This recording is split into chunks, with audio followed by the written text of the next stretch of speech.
Today is a special day when it comes to Sutta explorations, because we finally begin exploring the main sutta, that everything starts out from, meaning the sutta, the discourse rather, in this case, the discourse where Lord Buddha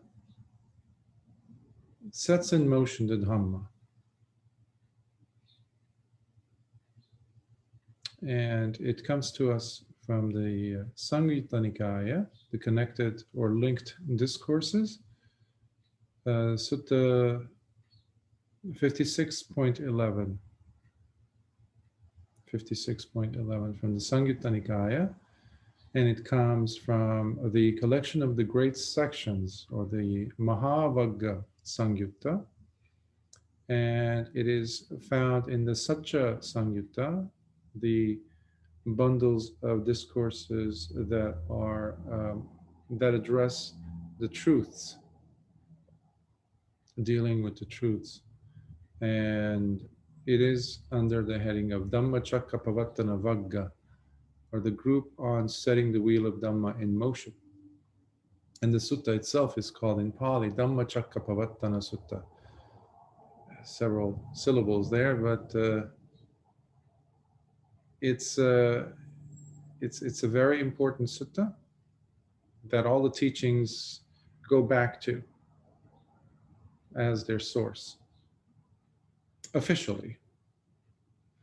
And I'm excited to share some thoughts on it with you here.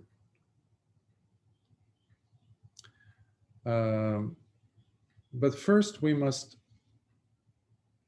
before we go into it, this important sutta, we must look at the series of events that took place and that brought us to the scene where Lord Buddha is talking to the group of 5 disciples. So before he begins the discourse on the setting the wheel of Dhamma in motion, well, he became the self-awakened, perfectly awakened Buddha. But what happened right after? So it wasn't like immediately after becoming a Buddha, he began teaching. So there were several weeks that passed before him meeting with the group of 5 disciples. So I will be giving you several layers of information so you can build the timeline proper and get hopefully a better understanding of the context of what was taking place. I guess logistically, the Dhammacakkappavattana Sutta itself is, interestingly enough, positioned inconspicuously in a vast library of suttas within the Saṁyutta Nikāya, even though it happens to be such a major teaching. Obviously, one would expect it to be somehow perhaps in the long discourses, or the Digha Nikāya, or the middle length discourses, or the Majjhima Nikāya, which are a lot more prevalent in people's minds. They get to come up a lot in Dhamma talks, Dhamma discourses, simply because there's so many other very prominent suttas within these collections or Nikāyas. But scholars have always wondered about that. And sometimes some people say, well, there were other teachings that were given first, and then later on, when bhikkhus, arahants were asking Lord Buddha, Bhante, what was the first teaching? Or what was this? So sometimes some scholars say, well, there were other snippets of teachings here and there, but this is where it got to be more formulated properly. And so the jury's still debating on that between scholars, but uh, you know, we always take what they say with a bucket of salt anyhow, the scholars, that is. So here in this sutta, we see the laying of the groundwork for everything that follows for the next 45 years of Lord Buddha's teaching, where the Four Noble Truths and the Noble Eightfold Path come to be clearly demonstrated, clearly explained. And so there's much to be discussed about this sutta, which I will try to do my best in sharing them. However, because there's the enormity of the material to cover, I decided to divide this Sutta Exploration Series, this on this sutta, to 2 weeks, in order for us to do it some justice. Even though the sutta is rather relatively short sutta, but given its prominence and importance, it deserves the time we spent on it. So let's begin with the first several weeks that followed Lord Buddha's awakening, Nibbana. We see that during the first week, Gautama, our historic Lord Buddha, continues to sit in meditation under the same Bodhi tree, experiencing the bliss of liberation as a Buddha for a whole week. And one can simply visualize hour after hour, sitting there day after day, not even taking a pause to go, well, to get some food or, other things that we do when we sit too long. So the second week, throughout the second week, this is where we get the description in the Vinaya Pitaka, in the Book of Discipline. It differs from the Udana, which are seen, which comes to us from the Khuddaka Nikāya, which is one of the oldest. The Udana is one of the oldest collection of suttas we find, where we also see Bahya Sutta, for example, and several other very important suttas. So in it, it describes dependent origination, or the dependent arising exploration of it by Lord Buddha post his awakening, to be taking place starting from the second day on.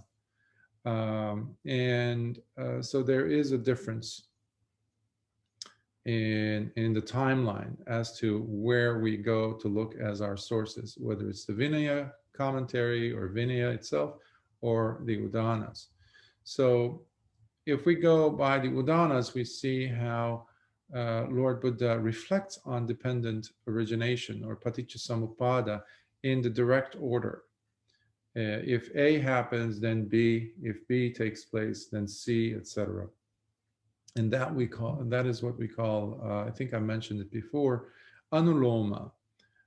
It's like the fur of a dog or a cat or a bear or an animal, where when you're petting the animal's hair, the fur, if you go with the flow in the direct manner, along with the flow of the growth of the hair, the fur, it's a lot smoother. That's what we call anuloma.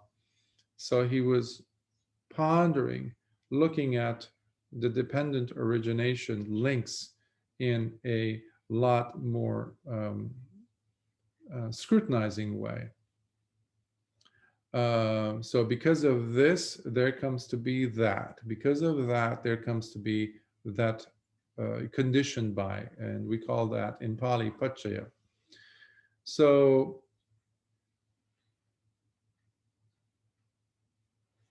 other commentaries say how Lord Buddha during the second week was standing with eyes open,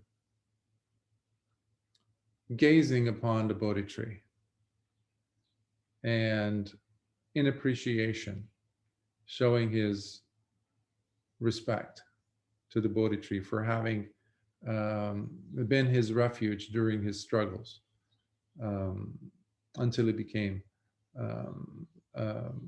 perfectly awakened Buddha. And today, if you go, there is a small, like a temple.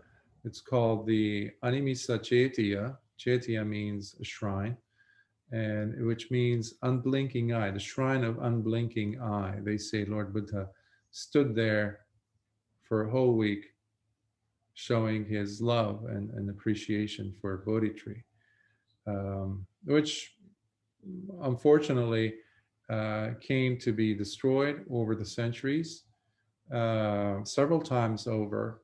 And in fact, I think it's the 8th or the 9th generation.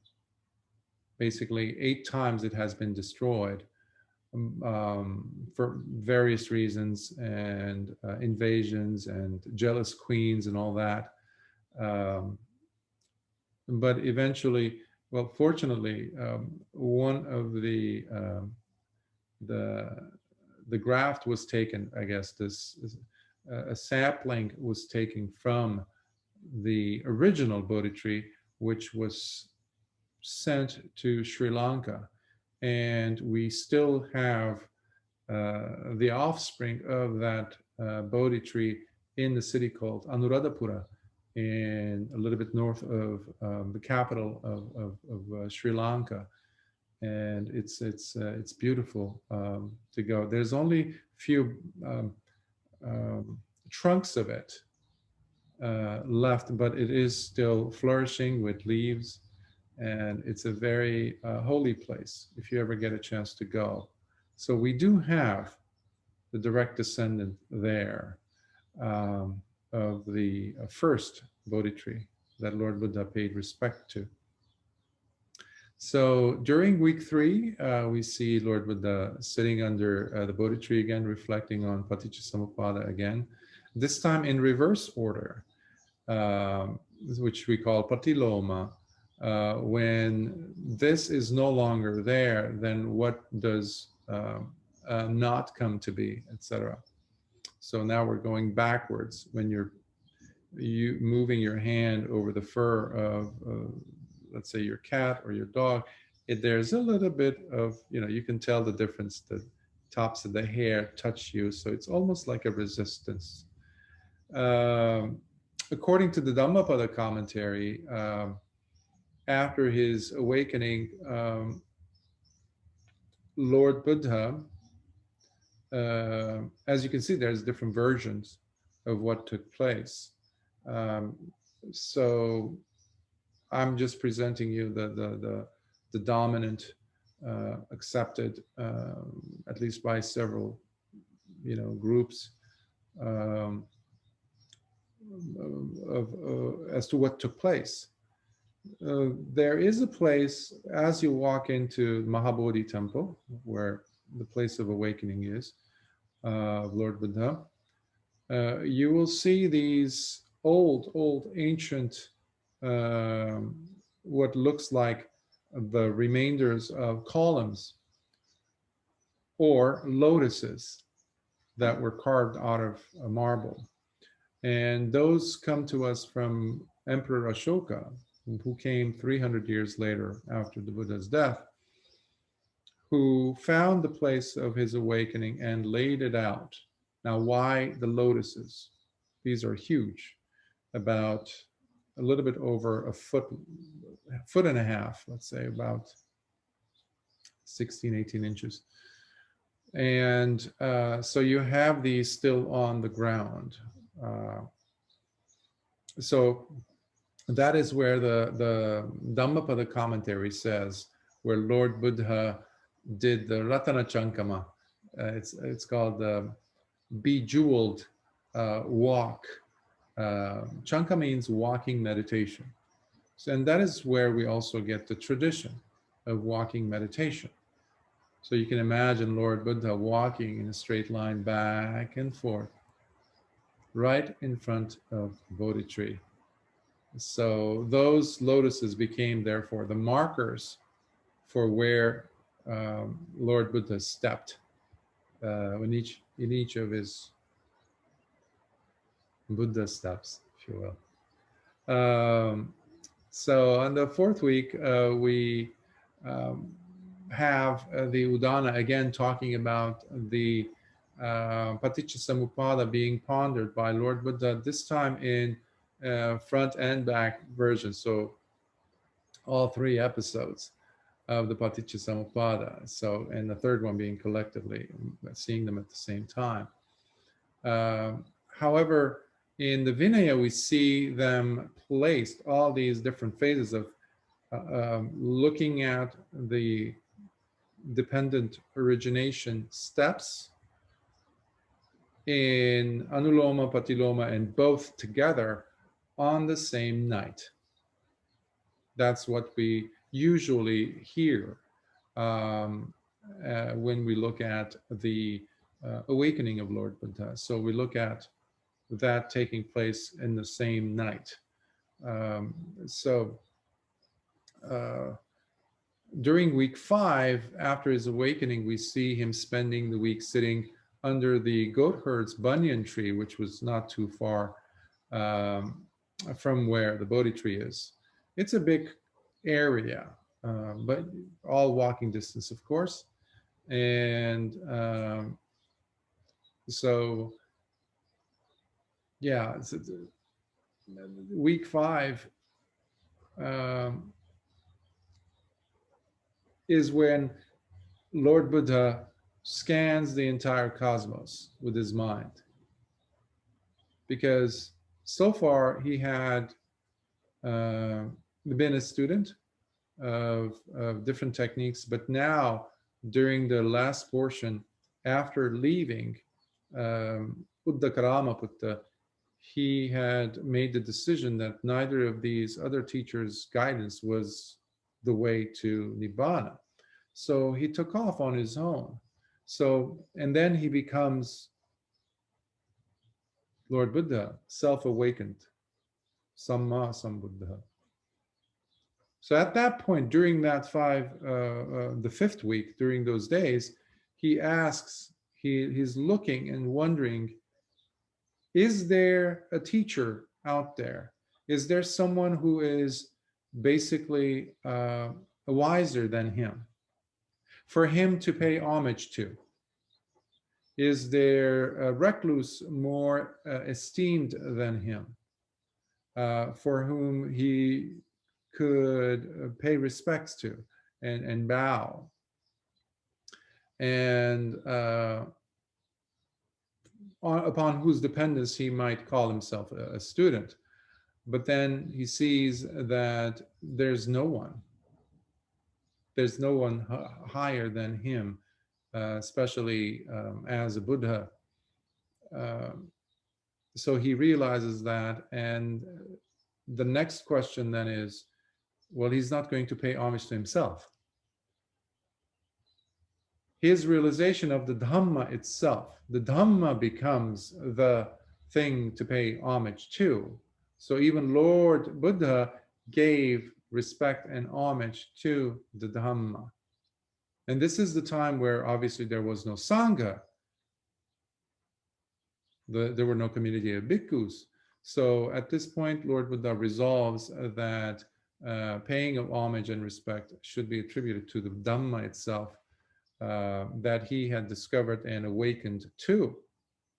So on week 6, Lord Buddha spends time under the Muchalinda tree. Muchalinda is also the name of a Naga king. And there was a powerful thunderstorm for a whole week. And the Naga king, they're usually represented as serpents or dragons. And he comes out of the ground and he coils himself around Lord Buddha's body 7 times, and then opens up its hood, and to protect Lord Buddha's body from all kinds of mosquitoes, gadflies, anything that's, pesky pests and pests. So, and then after the 7 days are over, he uncoils and then takes the shape of a child, of a youth, and who comes and pays respect in front of Lord Buddha, and Lord Buddha gives him a short discourse. We don't know what the discourse was. There was also an incident where a Brahmin came and he asked him about what it means to be a Brahmin. And Lord Buddha gave him an explanation as to what is a Brahmin, what is not, who is not. And that too, we don't know other than just the gist of it, like I mentioned. On week 7, we have Lord Buddha coming out of his 7-week meditation, which means 49 days of fasting. He hadn't eaten anything, and there were 2 traveling businessmen. So they were import-exporters. So they were passing by close to where the Lord Buddha was, and prompted by a deva from a past life of theirs, who comes to these 2 businessmen and says, you must go and pay respect to this samana, to this holy person sitting there in this direction. And they can't even move the cart because they're thinking they're seeing things. Anyhow, they decide to change their direction and they walk towards Lord Buddha, and they see him and they offer him a rice cake and some honey, chunks of honey. And Lord Buddha is about to, accept, but then he realizes that he doesn't have a bowl. And he reflects to himself that Tathagatas do not accept meals, offerings, without a bowl. And at that moment, the Chatu Maharajakas, the 4 great kings, offer each a bowl made out of stone, and that is where they put the food in. He picks one of them. So later, these 2 merchants took refuge after the meal in Lord Buddha, and they took the refuge in Lord Buddha, and they took refuge in the Dhamma. There was no Sangha, as I mentioned. And these were the first 2 upasakas, the first 2 lay disciples. And they say that they were, their point of origin was modern day Myanmar or Burma. So the Burmese people, Buddhists, consider them as the forefathers. They're the ones who brought the Dhamma to Burma, they say, right after India. So they really pride themselves for that in their history. So it was during the following week, the 8th week, where we see Lord Buddha scanning the universe and seeing how beings are simply not able to process, to appreciate, to understand the Dhamma. And as a result of which, he hesitated to teach. He hesitated to teach. Even to the point where he said, you know what, I cannot teach this deep Dhamma.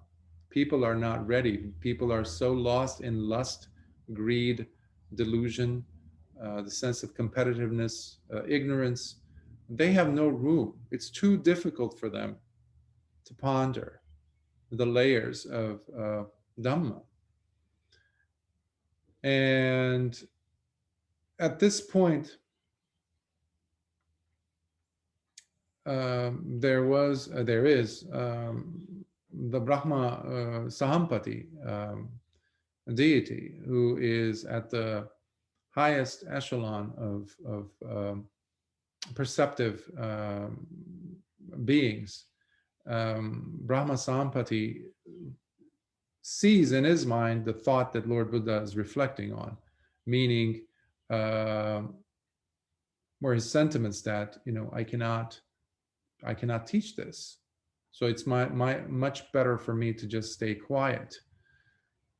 So he realizes the dire situation and immediately appears in front of Lord Buddha and arranges his robes properly, and he bows in front of Lord Buddha and says, please do declare the Dhamma, O great conqueror.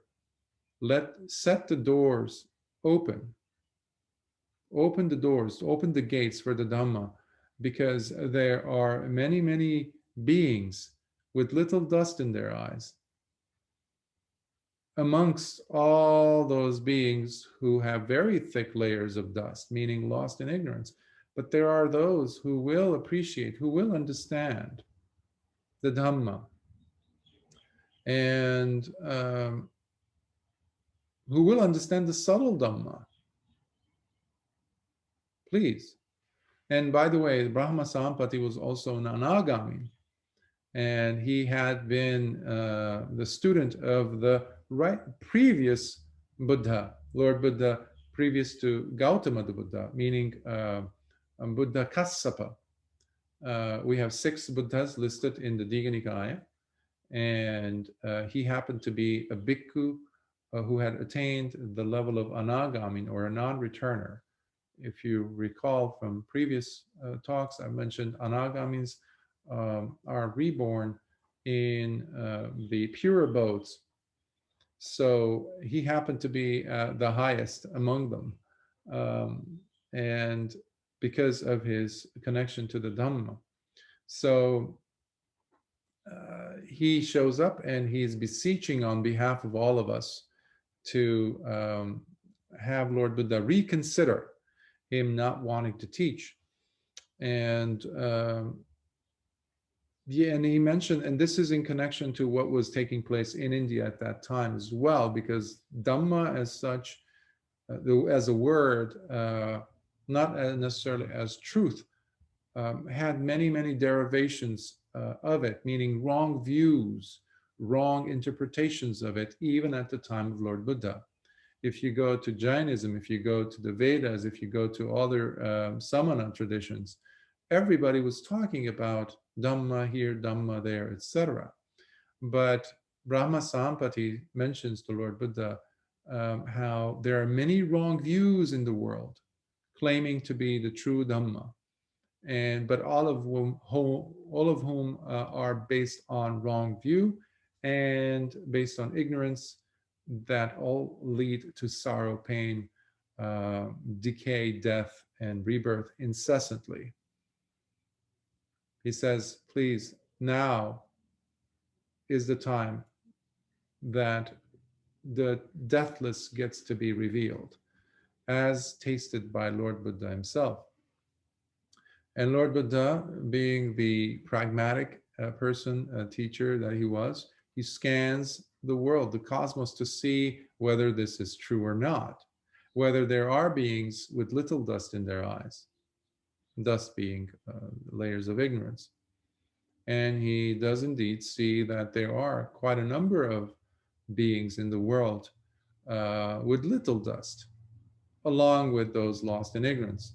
And then Lord Buddha beautifully states to the Brahma god Sahampati, he says, open is the gate to the deathless. That means, then so be it, I will teach the Dhamma. And Lord Brahmā Sahampati is so jubilant, so happy that he says, I have helped the Dhamma to be proclaimed. I have helped. And he's so happy. And he pays homage and he circumambulates Lord Buddha and he leaves. Some commentators have mentioned how the gesture shown by Brahmā Sahampati, who happened to be the carrier of the previous Buddha's dispensation, having been a bhikkhu and an anagami of that dispensation of Lord Buddha Kassapa, the predecessor to Lord Gautama Buddha, by him coming and being a intermediary, some type of a bridge, a liaison, he connected both Buddha's dispensations together. So he linked them up. And that's why this is an important event. And some people have said, well, how can he be a Buddha and still hesitate? Isn't that why he showed up on this planet as a bodhisattva, wanting to help beings to, come out of suffering? Well, every single Buddha has gone through that stage, they say, of hesitating to teach. And there's always been apparently a Brahmā Sahampati type of a presence coming in and to beseech, representing all of us, on behalf of all of us, to ask Lord Buddha to teach. And there is also a custom where Lord Buddha, whenever he taught, it would have to be instigated, asked for by the listeners. To this day, some teachers do not start giving a Dhamma talk until there is a proper invitation to give a Dhamma talk. So it was during this same week also, by the way, that after Lord Buddha decides to teach, that Mara shows up, the great deceiver. And he comes in and he says, basically, well, you got what you wanted, so now you're a Buddha. Let's cut it short. Why don't you just go into parinibbana? Why don't you just, die, basically, end this life, because this life is never going to give you that satisfaction, instead of going about and teaching others. And so there is an interesting dialogue that, in verses between Mara and Lord Buddha, and that is in the Mara Saṁyutta from the Saṁyutta Nikāya, the connected discourses dedicated to the discourses related with, rather, Mara. And Mara says, at the end of it, the verses, Mara says, just like a group of people who pull out a crab from a lake or water and a river, and they chop off its limbs, the crab no longer has the ability to go back into the water. That's exactly how I feel. This is Mara, because he threw whatever he had at Lord Buddha to no success. And then he sits there under some tree and is like lamenting over his situation, because many, many, many people are going to end up seeing the Dhamma and attaining the same level of awakening as Lord Buddha, Nibbana. And he's not going to be able to do anything about it, to deceive them from cutting loose from samsara. At that point, the suttas say how three of his daughters showed up, Tanha, Arati, and Raga, that are craving delight and passion or lust. And they go and they see their father, and then just like, okay, we say father and daughter, obviously, symbolically, but they go to seduce Lord Buddha in different ways, and Lord Buddha just sitting there. So they do in different phases and different embodiments, lustful representations. And he just sits there, completely ignoring them. And then he tells them that there's no way that, a samana who has reached that level could ever be deceived by their tricks. So now Lord Buddha starts to look around and says, well, who can I teach now? Who would be the perfect people ready to take the subtle Dhamma? And obviously, he first thinks about his first teacher, Alara Kalama. And right at that moment, as he thinks of him, because he realizes that his teacher had a pure heart, and he would be a perfect candidate to take the Dhamma. And at that moment, the Devas, tell him that 7 days earlier, his previous teacher, Alara Kalama, had died, and now was reborn in the realm of nothingness, which is a very subtle state of a realm where the person or the being who is reborn there is non-percipient. So it's a realm of nothingness. So Lord Buddha couldn't even communicate to him telepathically to teach him the Dhamma. And that realm is about 60,000 Mahakalpas in duration. And 60,000, I think, yeah. Mahakalpa is like the 4 stages of kalpas. Think of it like the Big Bang, prior to the Big Bang after the Big Bang, expansion, and then it reaches that climax. There is that pause, that's also a kalpa, and then the contraction, which is also a kalpa. So you put all those 4 stages, you get a Mahakalpa, vast, almost incalculable time period. So 60,000 of those, that's how long Alara Kalama was going to stay there. So a wasted opportunity?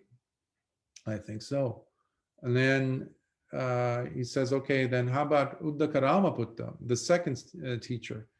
And immediately he realizes, because the Devas tell him also that teacher had also died the night prior.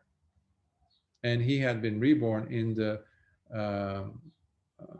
neither perception nor non-perception realm, which is the highest.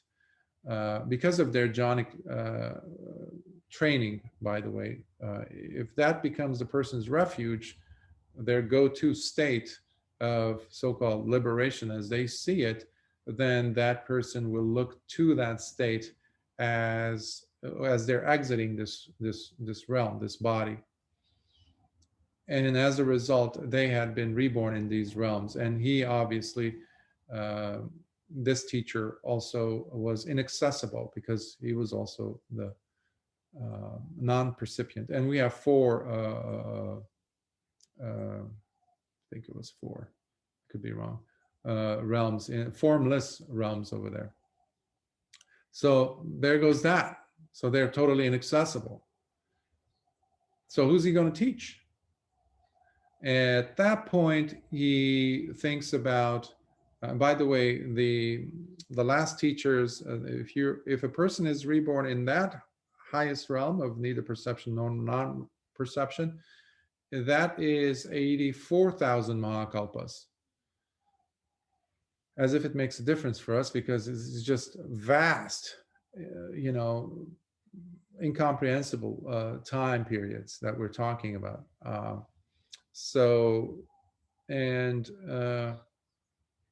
Lord Buddha thinks about who should he think next as students for him to teach. He immediately sees the 5 disciples, the 5 who had left him, because they thought that by him refusing to do the ascetic practices, the torturing of the body, etc.,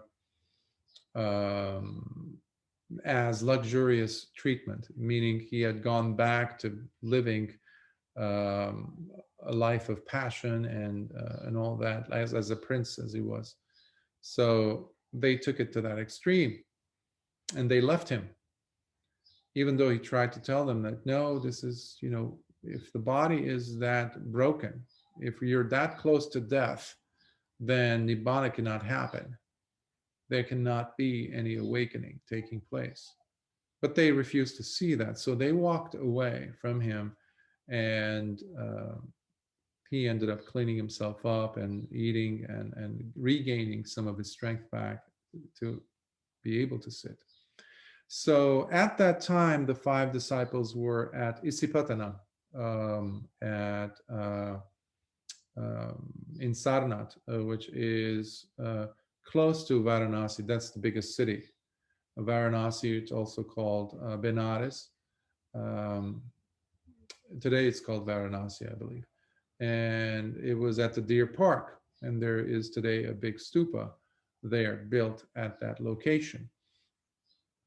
So despite the fact that it was such a long way from where he was in Gaya, Bodh Gaya, and that's pretty far, like hundreds of miles, I think. And he could have easily teleported himself, but he didn't. And some people have wondered about that, like, why would Lord Buddha walk all the way there? And well, Upaka, that's the name of a person. He was an Ajivaka. Remember the Jains, naked ascetics? He was a naked ascetic. And some scholars argue that it was because of this person whom Lord Buddha ended up meeting as he was walking all the distance back to Isipatana to meet the students. And here is where we find the first time Lord Buddha declaring his awakening to a human being.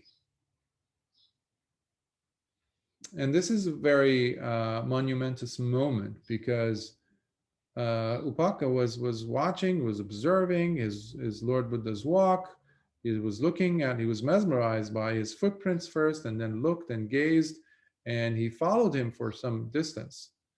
And then he stops him and asks him, "You're no ordinary being. Who is your teacher?" And he says, "I don't have any teacher." He says, "Are you a god? Are you a human?" He says, "I'm neither." Well, if you're no one's student and no one is your teacher, who are you? He says, "I am the one who has gone beyond. I am Lord Buddha." So this is a very crucial time period in the Sasana. So he says, "I am the Jina." Jina is a conqueror and the awakened one. So the only Arahant in the world. Well, at a time period when the giant leader Mahavira was claiming that he was an Arahant or a Jina, and others, there were 6, 7 teachers like that, especially in Rajagha, that area of India. So we've been Upaka, let's say, lack of faith and all that, and you're already following some other teacher, and you see this person claiming to be blatantly the Buddha, publicly announcing it, we can see that sometimes it doesn't land so well. So Upaka just shakes his head. In India, people shake their head like this. It's like, yeah, sure, whatever. And he has that kind of a response, and maybe he rolls his eyes as well, and he just turns and goes the other direction, avoids Lord Buddha. It's like, okay, this person is out there, because he's too self-confident, perhaps, to him. That's how he might have been perceived. And he just says, "Sure, friend," and he walks away. But we can look at it as what a wasted opportunity. Imagine you are the first student to come across Lord Buddha. This is it. And now we see that Lord Buddha walked 142 miles to see this guy, to meet him on the way, because he could have easily shown up right there in the middle of Isipatana in Deer Park, but he didn't. And in the Digha Nikāya commentary, we see that in fact, Lord Buddha was giving an opportunity to Upaka, um, and who walks away, and Lord Buddha goes to Saranat to meet the 5 disciples. Now, just briefly about Upaka. Upaka was who was a Jain, and he was a naked ascetic. And on the way back to the village, he meets this woman, and he falls in love. And soon enough, he leaves the holy path. He leaves being a recluse, and he tries to persuade the father, who was a hunter, and basically he marries her eventually. And but his mind is still thinking, he's always dwelling on that encounter with Lord Buddha. And he says, Gina, that Gina, I have to go. And his wife, to the point where starts making fun of him. And Lord Buddha eventually sees his mind, Upaka's mind, and while he's already in Savatthi, and he tells his students, if somebody comes and asks for the Jina, bring him to me. And Upaka leaves his family. He becomes a recluse again, and he comes straight away to Savatthi looking for Lord Buddha. And they bring him to Lord Buddha, and he is ordained, and soon enough he becomes an anagami and dies, and on landing in the pure abodes he becomes an arahant. That person who rolled his eyes and just shook his head and walked away. So we see how important these encounters with the Dhamma can be. By the way, Chapa, his wife, also leaves her life and comes and becomes ordained as a bhikkhuni, and she becomes an arahant while living. So interesting backstory I wanted to share with you, so that we just don't look at the Dhammacakkappavattana as in a vacuous environment. So in the Mahavagga, we see, which is part of the Vinaya Pitaka, we see how the 5 disciples, meanwhile, as they see Lord Buddha approaching, they quickly talk amongst themselves, and they say, well, when Siddhartha, they call him Siddhartha, when he comes, we're not going to show him respect. We're not going to set his seat properly. We're not going to get water for his washing of his feet. We're not going to go and help him with his bowl and his robe. Now, they had treated him like that because they had been his students. However, as he gets closer to them, that allegiance, that telling themselves we're going to do this or not do this, that falls apart, because immediately each of them rushes to Lord Buddha. One carries the bowl, one takes away his outer robe, and the other one sets water for him to wash his feet and puts a towel next to him. The other one sets his sitting place in order, and they sit. But you can imagine what might have been going on in their mind.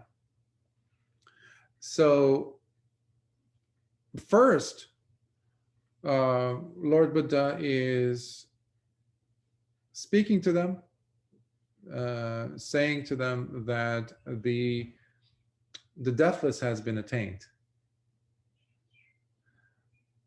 The gates of the deathless are open, and he has realized it, and he has come to teach them the Dhamma.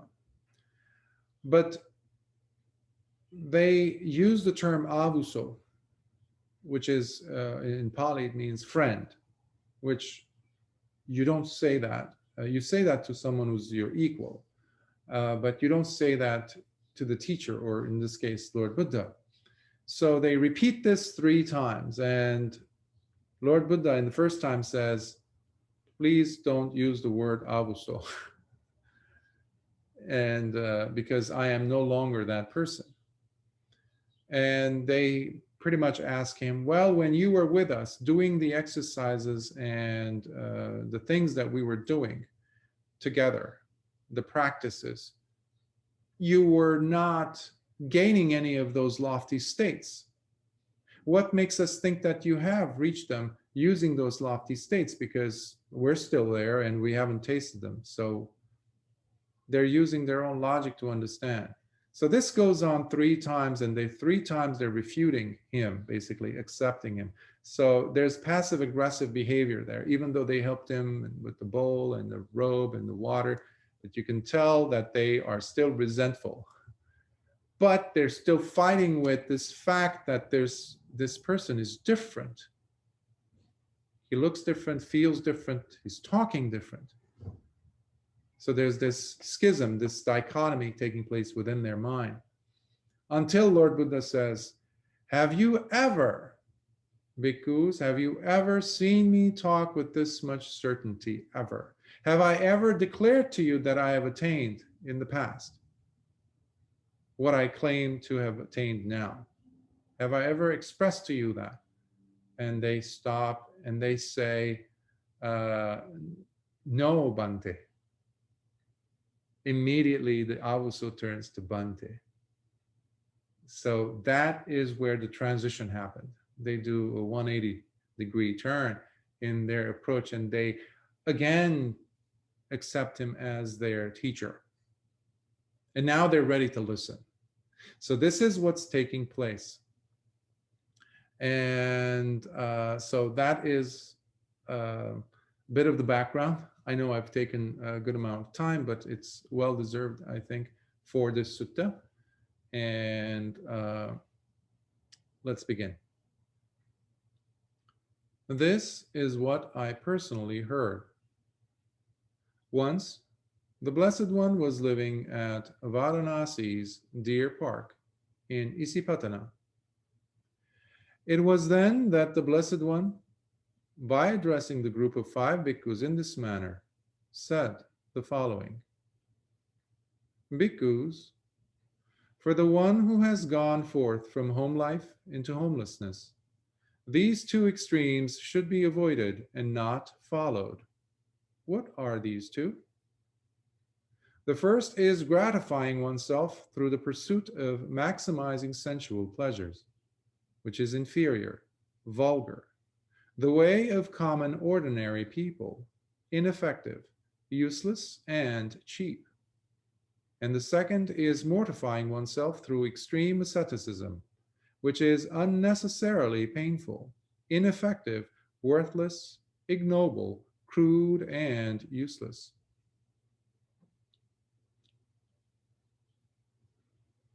This is the way that Lord Buddha is addressing their accusations, which led them to walk away from him.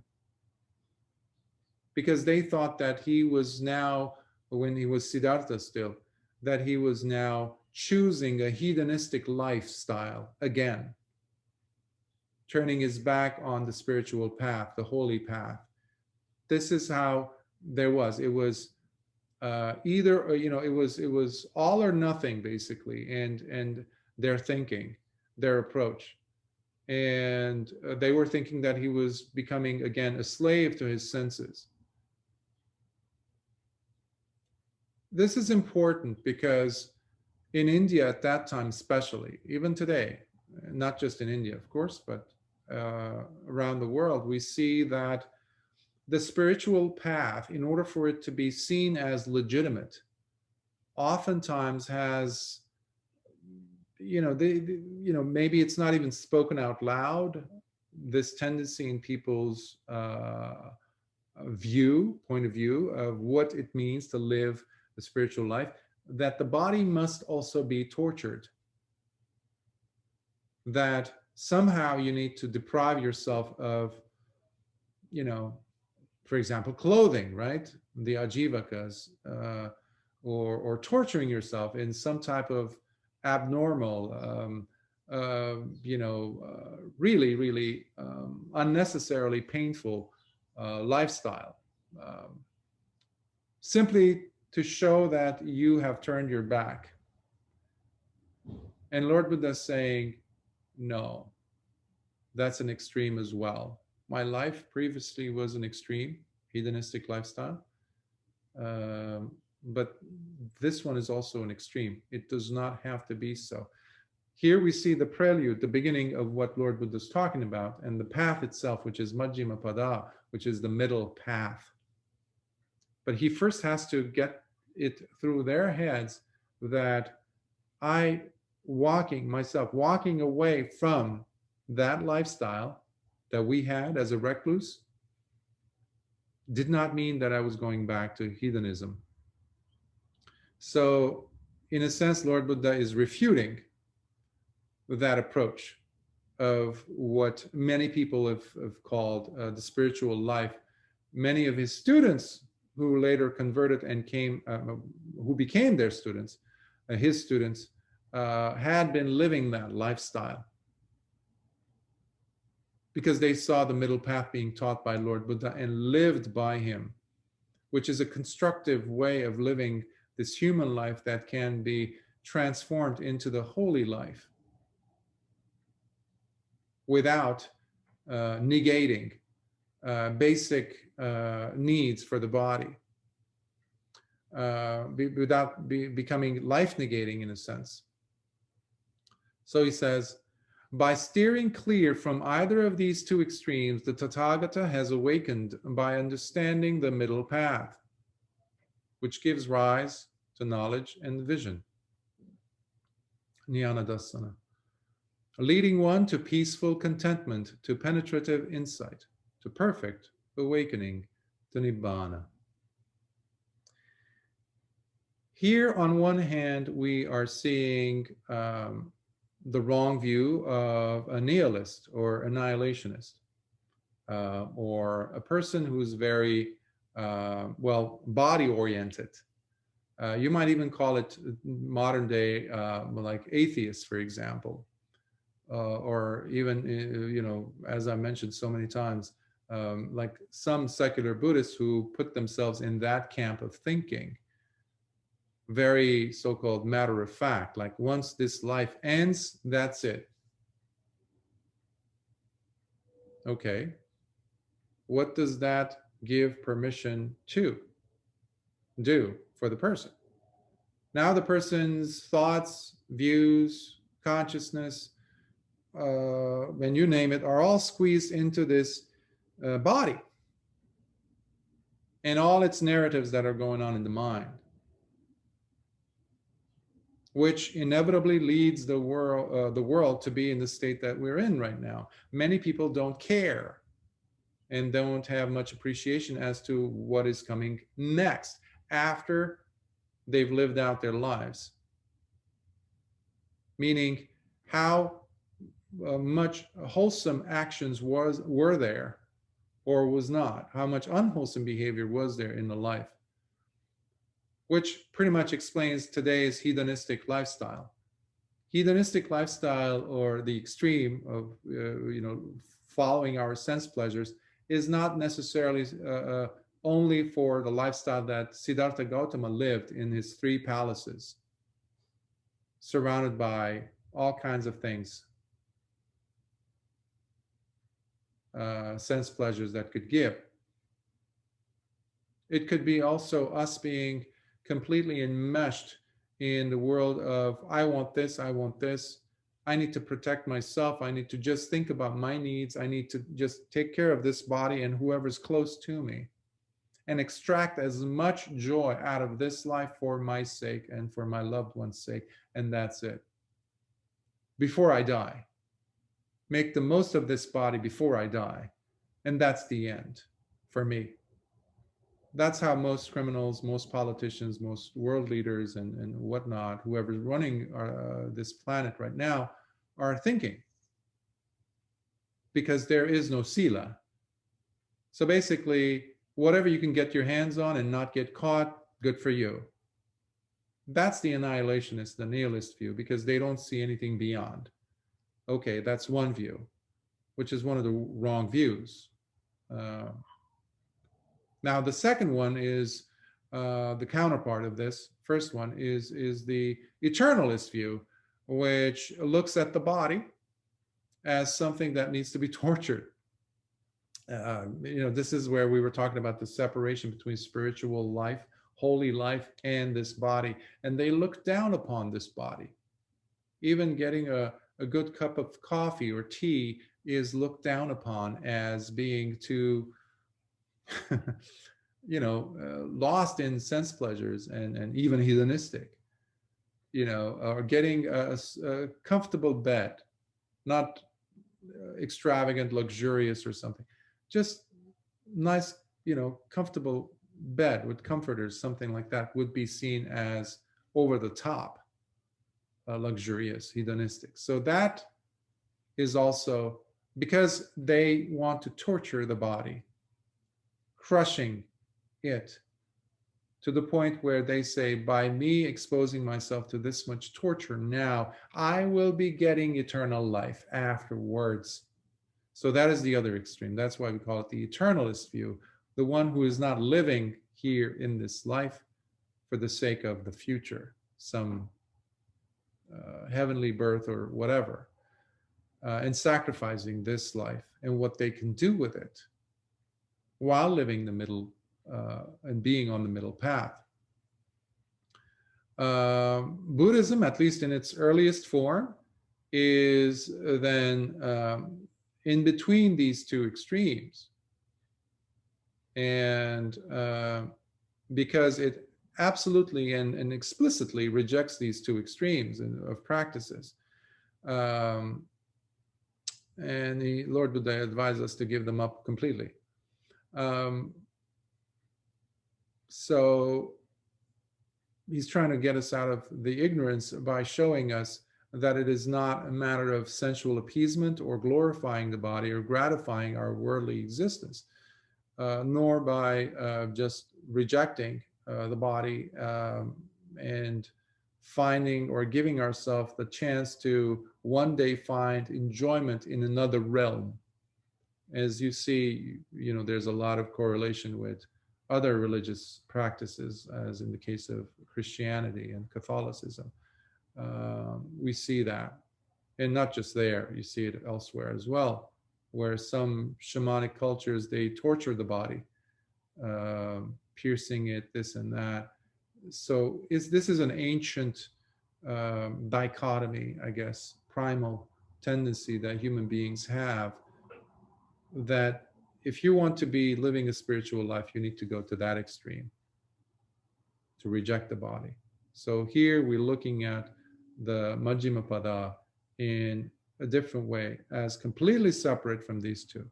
And unfortunately, some people who have a leaning towards Buddhism, they look at this middle path by interpreting it as, let's say, instead of drinking 6 packs of beer or 4 or 5 glasses of wine, let me cut down and go by just 2 glasses. That's middle. I've had people who said that. And I said, no, that's not the middle path that Lord Buddha is talking about. Understanding the clear demarcation line of, okay, I cannot break these precepts. Just 5 as a layperson. And I can live my life while being, as a layperson, doing all these other things, but I can protect myself by these precepts. So there has to be a definitive no to certain behaviors. And how much we put in is how much we gain from our practice, from our sila also. Just wanted to mention that as well. And what bhikkhus is that middle path that was awakened to by the Tathagata, which gives rise to knowledge and vision, leading one to peaceful contentment, to penetrative insight, to perfect awakening, to Nibbana. It is this noble eightfold path, that is, right view, right intention, right speech, right action, right livelihood, right effort, right mindfulness, and right collectedness of mind. This, bhikkhus, is that middle path that was awakened to by the Tathagata, which gives rise to knowledge and vision, leading one to peaceful contentment, to penetrative insight, to perfect awakening, to Nibbana. So, in other words, while using the Majjhima Pada or Patipada or the middle path, when we use that term, we're also referring to the Noble Eightfold Path. So, if you look at the Noble Eightfold Path, it is another synonym for the middle path, right view. Some people call it appropriate. Let's say for right action, they would say appropriate behavior to the scene, the context, etc. I used to also call it, let's say, harmonious. I would use that from Bhante Punnaji, also other teachers, but that could also work. So I just use this translation, which I did for this sutta, as right, a right view, because it's more prevalent and people can understand it and relate back to what it is that we're referring to. So the Majjhima Patipada is the Noble Eightfold Path itself. And here then Lord Buddha is establishing the 5 disciples in what it means to be on the holy path. So he had to remove them from that wrong view of the extremes, where they were holding on to one extreme as pushing the other extreme away. Let's say eating normal amount of food once per day was seen as vulgar for them. Or not showering, or not drinking water for days, etc., torturing the body. They were seeing that and appealed to that and pushed everything else away. So he pulled them away from those 2 extremes and is putting them into the hands, into the lap of middle path. And he's explaining to them what it means to have the middle path. What is the middle path? And he starts with right view, right intention, right speech, right action, right livelihood, right effort, right mindfulness, and right collectedness of mind. Because what they were practicing was wrong collectedness or wrong concentration, I like to call it. And the term in Pali, of course, is samadhi, samma samadhi.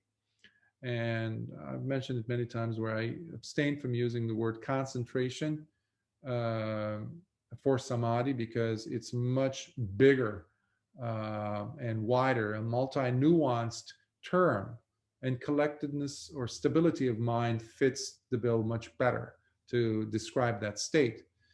So this way, therefore, Lord Buddha is establishing them, the bhikkhu, the 5 disciples, in the brahmacharya, the holy path proper.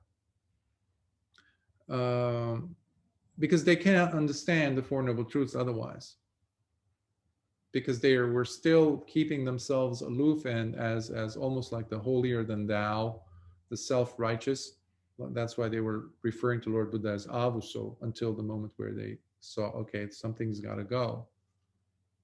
Our old narratives have to be dropped right now if we are to hear the message that is being presented to us. Furthermore, and this is where it gets interesting, Lord Buddha jumps into discussing the 4 Noble Truths. Furthermore, bhikkhus, understand this now to be the noble truth of suffering.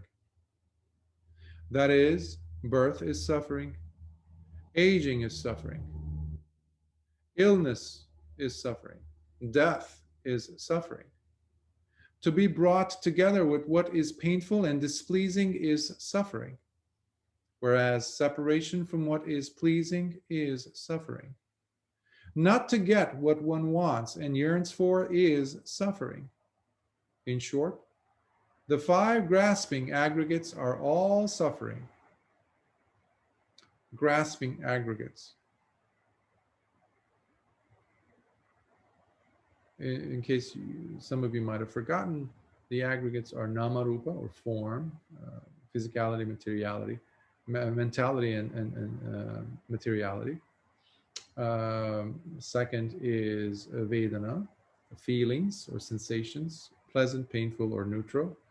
Then we get Sanya, which are perceptions, roughly translated, or notions, concepts, thoughts, memories, interpretations, etc., associations of thought, etc. The fourth is Sankharas. Sankharas are usually translated as formations, fabrications, or preparations. I like to call them as mental conjurings or generative causes. And then fifth is consciousness or vijnana or sense awareness. We grasp onto these five, and as we do, there's suffering. That's why they're called the five grasping aggregates. And as we're getting into the Four Noble Truths, as you see, we also see the two aspects of life in them. Just like if you recall the four right efforts, the four aspects of right effort, where the first two deal with, respond to the unwholesome, the akusala karma, while the other two are cultivating the groundwork for the wholesome. Similarly, if we look at the Four Noble Truths in that sense, we see how the first noble truth is there is suffering in life. We see that being declared. So if you look at suffering as the unwholesome here, that fits it. If, by the way, my sound doesn't come out clear, there's torrential rain around me outside, not inside. So I apologize for that. So, and the second aspect of it, of course, which is the second noble truth, deals with the cause or the origin of that suffering. So that would be one aspect of life. But what's the second aspect? The second aspect, obviously, is what we do in response to these. The fact that there is suffering, the fact that there is a cause for it. So the third aspect of it would be, or the third branch of it would be to give us the clarity in understanding that there is a release from that suffering, a liberation, what we call cessation or ending of that suffering. Because I think most of us have experienced, if not all of us, that when we have been experiencing some excruciating pain or headache or suffering or in the hospital or sick, there comes a time where we feel like this is it. There's nothing else, especially if you've had a toothache. Nothing else exists other than the suffering. So in that mindset, it's very difficult for the person to even bring in the notion or even hint at the possibility that there might be an ending of this suffering. And that's why when we are at the, in the hospital or sick, when we have somebody close to us come, or even a nurse or someone who smiles at us or holds our hand while we're in the middle of that much pain, that smile itself can whisper to us that, this is temporary. There is a release from that suffering. And we become hopeful. We get a breath of fresh air in that smile, especially when people give us actual words, sentences, encouraging statements that, tomorrow when you come out of the hospital, tomorrow when you get back on your feet, etc. That is also seen as, because it's removing you from the deception, delusion that suffering is the only thing. That's why the Dhamma is not saying life is suffering. It's saying there is suffering in life. There will be suffering in life, but still, it's not saying life is suffering, because that has pessimistic qualities to it. They're downers. They bring the person down, the energy, your morale, etc. So, and then the other portion of the second aspect is the application of the Eightfold Path. So now I have to catch myself every time I'm thinking that suffering is the only option for me.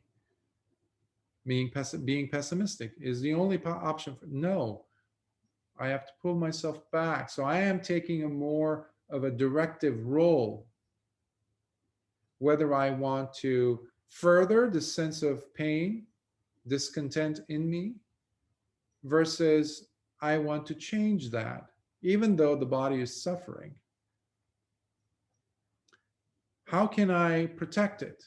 My mind. From my own negative thoughts. Because the body is going to be decaying. I mean, it is right now as you're sitting there. Your body's, my body is decaying. It's eroding as we speak. Even though we try our best to protect it, to nourish it, to cater to its need, to exercise it. But we have zero control over the dukkha that is inevitably going to be faced by the body, as well as death, of course. And not just ours, but our loved ones. So that is a fact. And that is obviously part of dukkha. But is there something that I can do to not fake it, not sugarcoat anything, but to understand? That's why this is called an understanding-based path, wisdom path. Because there's one, it's one thing to see the body that is suffering, and another to add more suffering to it by psychologically, emotionally loading ourselves up with further and further and further negative scenarios, adding more suffering, which is exactly what's happening in the world today. People are afraid of this coronavirus to death, forgetting that there's other deaths that have been happening. All of a sudden, they didn't disappear. People didn't stop dying from heart attacks or strokes or naturally. Now, whenever we hear about death, immediately we're thinking, oh, COVID or corona or this. What happened to cancer, for example? I thought that was deadly. So what we're doing is we're adding more and more psychological and emotional trauma over what is being experienced by the body. My grandmothers died from cold, the flu. That's why before they died, they would always tell me to pray. I was a child, to pray so that God doesn't take them when the flu season came. That's how prevalent and powerful it is. The notion and the belief that flu can take you away, and it is powerful. But sometimes we're forgetting that this is also a different version of that, even though people are being given more and more information that makes us forget about how deadly not leukemia, but ovarian cancer is, for example, or breast cancer, or other issues, brain tumors. Because the brain, the mind, is now so focused on anticipating more dread, adding more suffering onto the physical suffering that's going on. This is one way, of course, you might agree or disagree, but the fact is that people are suffering and we're adding more suffering onto ourselves. And Lord Buddha is saying, no, it doesn't have to be that way. We need to practice right view, right understanding, right effort has to be applied. Right livelihood has to be, right action needs to be there. So I'm spending time here on the fact of suffering because it's so, we all we all know what it is in different levels. What is dissatisfactory? What causes us to feel not good, basically? To be suffering, one has to be ill, one has to be unhealthy at the very least. But we know we need to also look at what it means to be suffering mentally, emotionally. It's not just physical suffering, especially when we come to the Dhamma, the way we understand the Dhamma. We need to be looking at our emotional and psychological pain, which is prevalent in the world today. That is more of what is happening. People are afraid. If you ever traveled or if you ever go outside, this and that, and you people are segregating themselves from other people. We're back to the 30s, 1930s. People are terrified. Educated people who know very well, have studied the, World War II history, what brought it about, what was happening, what happened after. We're never going to go back there, but we're seeing that take place. Why? Because people are afraid, suffering. The mind is unhealthy. We are basically sick. We are unhealthy because Lord Buddha would say, because we are mentally underdeveloped. Underdeveloped. In order for us to be developed, we need to have a clear understanding of what's happening. We need to ask questions. That is one of the main reasons why we need to hear the teachings again and again and again, to find similar statements in suttas, to pull ourselves out of whatever is being promulgated and shouted into our ears constantly. And we need to remember that suffering requires action. In order for you to suffer, you need to be applying a level of involvement in it. It's a doing. It's a doing. It's a process of doing. It's an involvement. It is an engagement.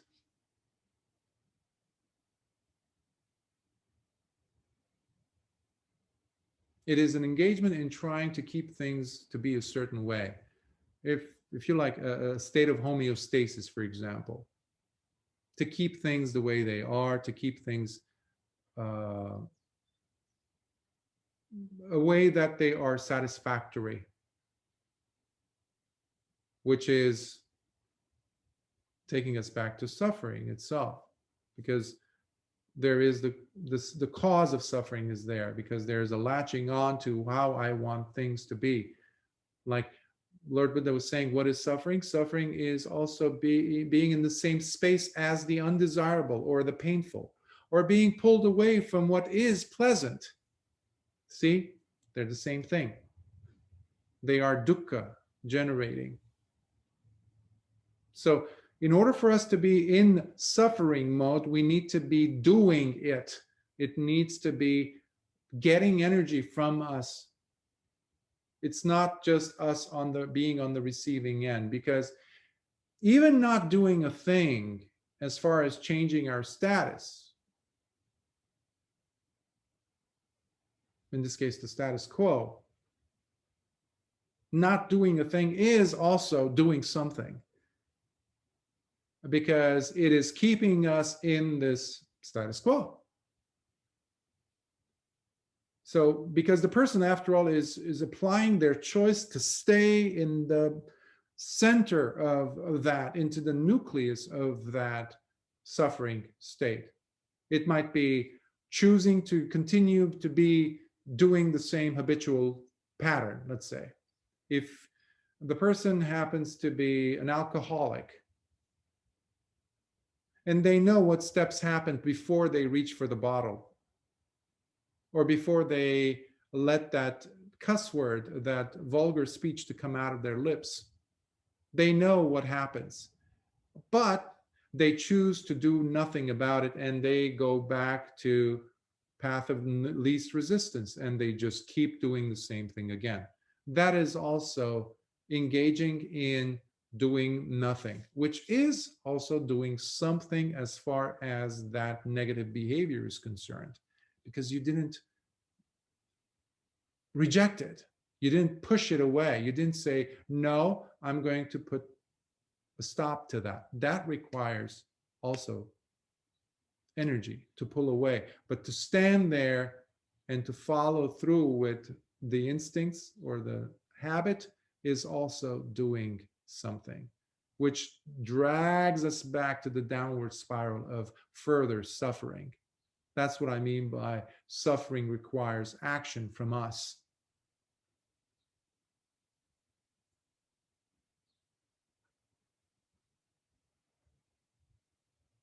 We like to stay put in our suffering. And so long as that is the method of living, of the choosing of our lives and how we proceed in the holy life, the more we'll become more complacent, not move. We're stuck. And not wanting to honestly look at our very refusal of making a change happen. For example, in not wanting to become heedful, in not wanting to become more diligent in your practice, is another form of action. So when a student says, Bhante, I cannot sit for more than 15 minutes because my body aches or this or that. However, they have the ability to sit and play video games for 4 or 5 hours, or talk over the phone, walking around the house, or sitting talking over the phone, or being online for several hours straight, means that that person is choosing an action of inaction when it comes to meditation, to work on themselves. And they are happy keeping themselves in inaction, in the status quo, meaning perpetuation of suffering, because they don't want to change that homeostasis, because there's a lack of urgency, samvega. So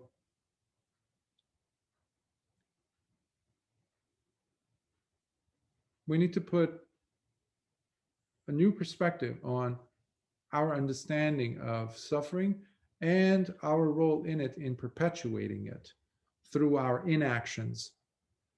And this is where the Noble Eightfold Path is so priceless, in giving you the tools as to how you go about. Well, right action has to be there, right involvement.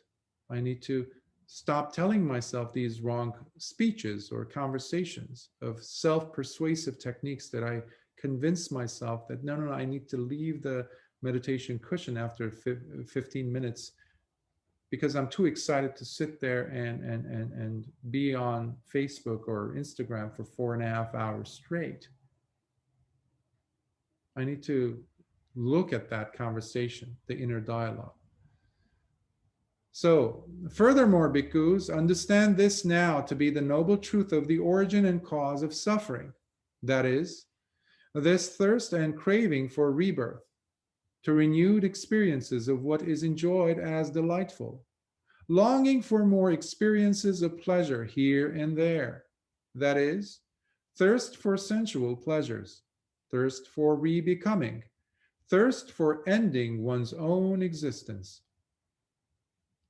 So he's talking about tanha. He's talking about, well, you see the asavas here also, by the way, the craving for re-becoming, and the craving for non-becoming, which basically can be captured under the umbrella of ignorance, basically. So another way, as I was saying about the middle path, is to look at it in the context of the Eightfold Path. That is also seeing it as middle path, because If someone were to ask you, well, what is the middle path? Like earlier I was mentioning about someone who says, well, less of alcohol, but alcohol is still there. Instead of being angry 7 days a week, I'm only going to be angry 3 times a week. Well, that's not the middle path.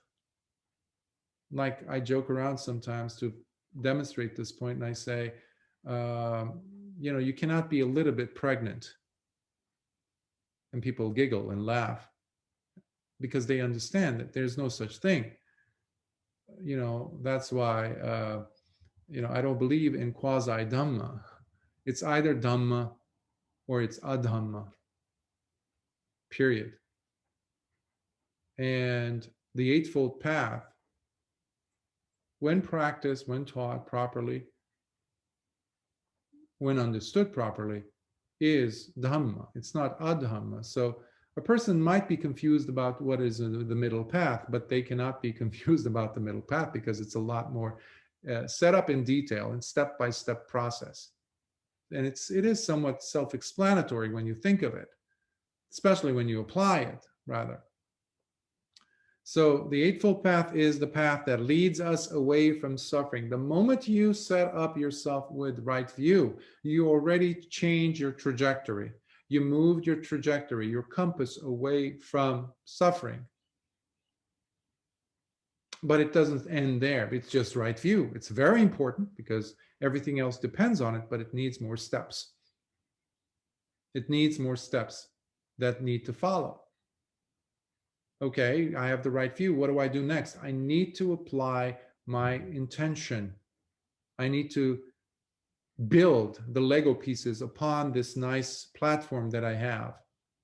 I need to find the base, the framework. I need to build that first.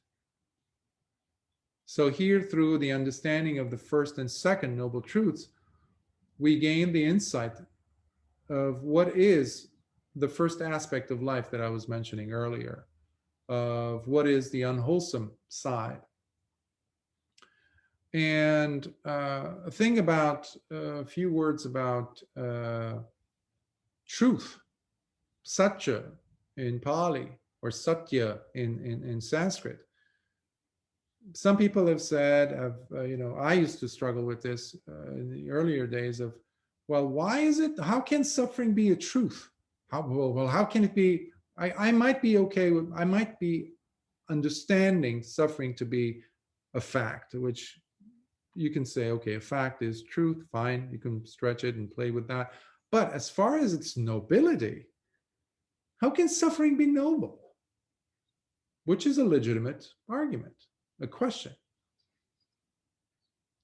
It is not the suffering as such that makes it noble, a noble truth.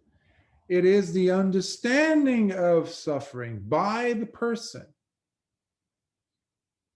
that makes it noble.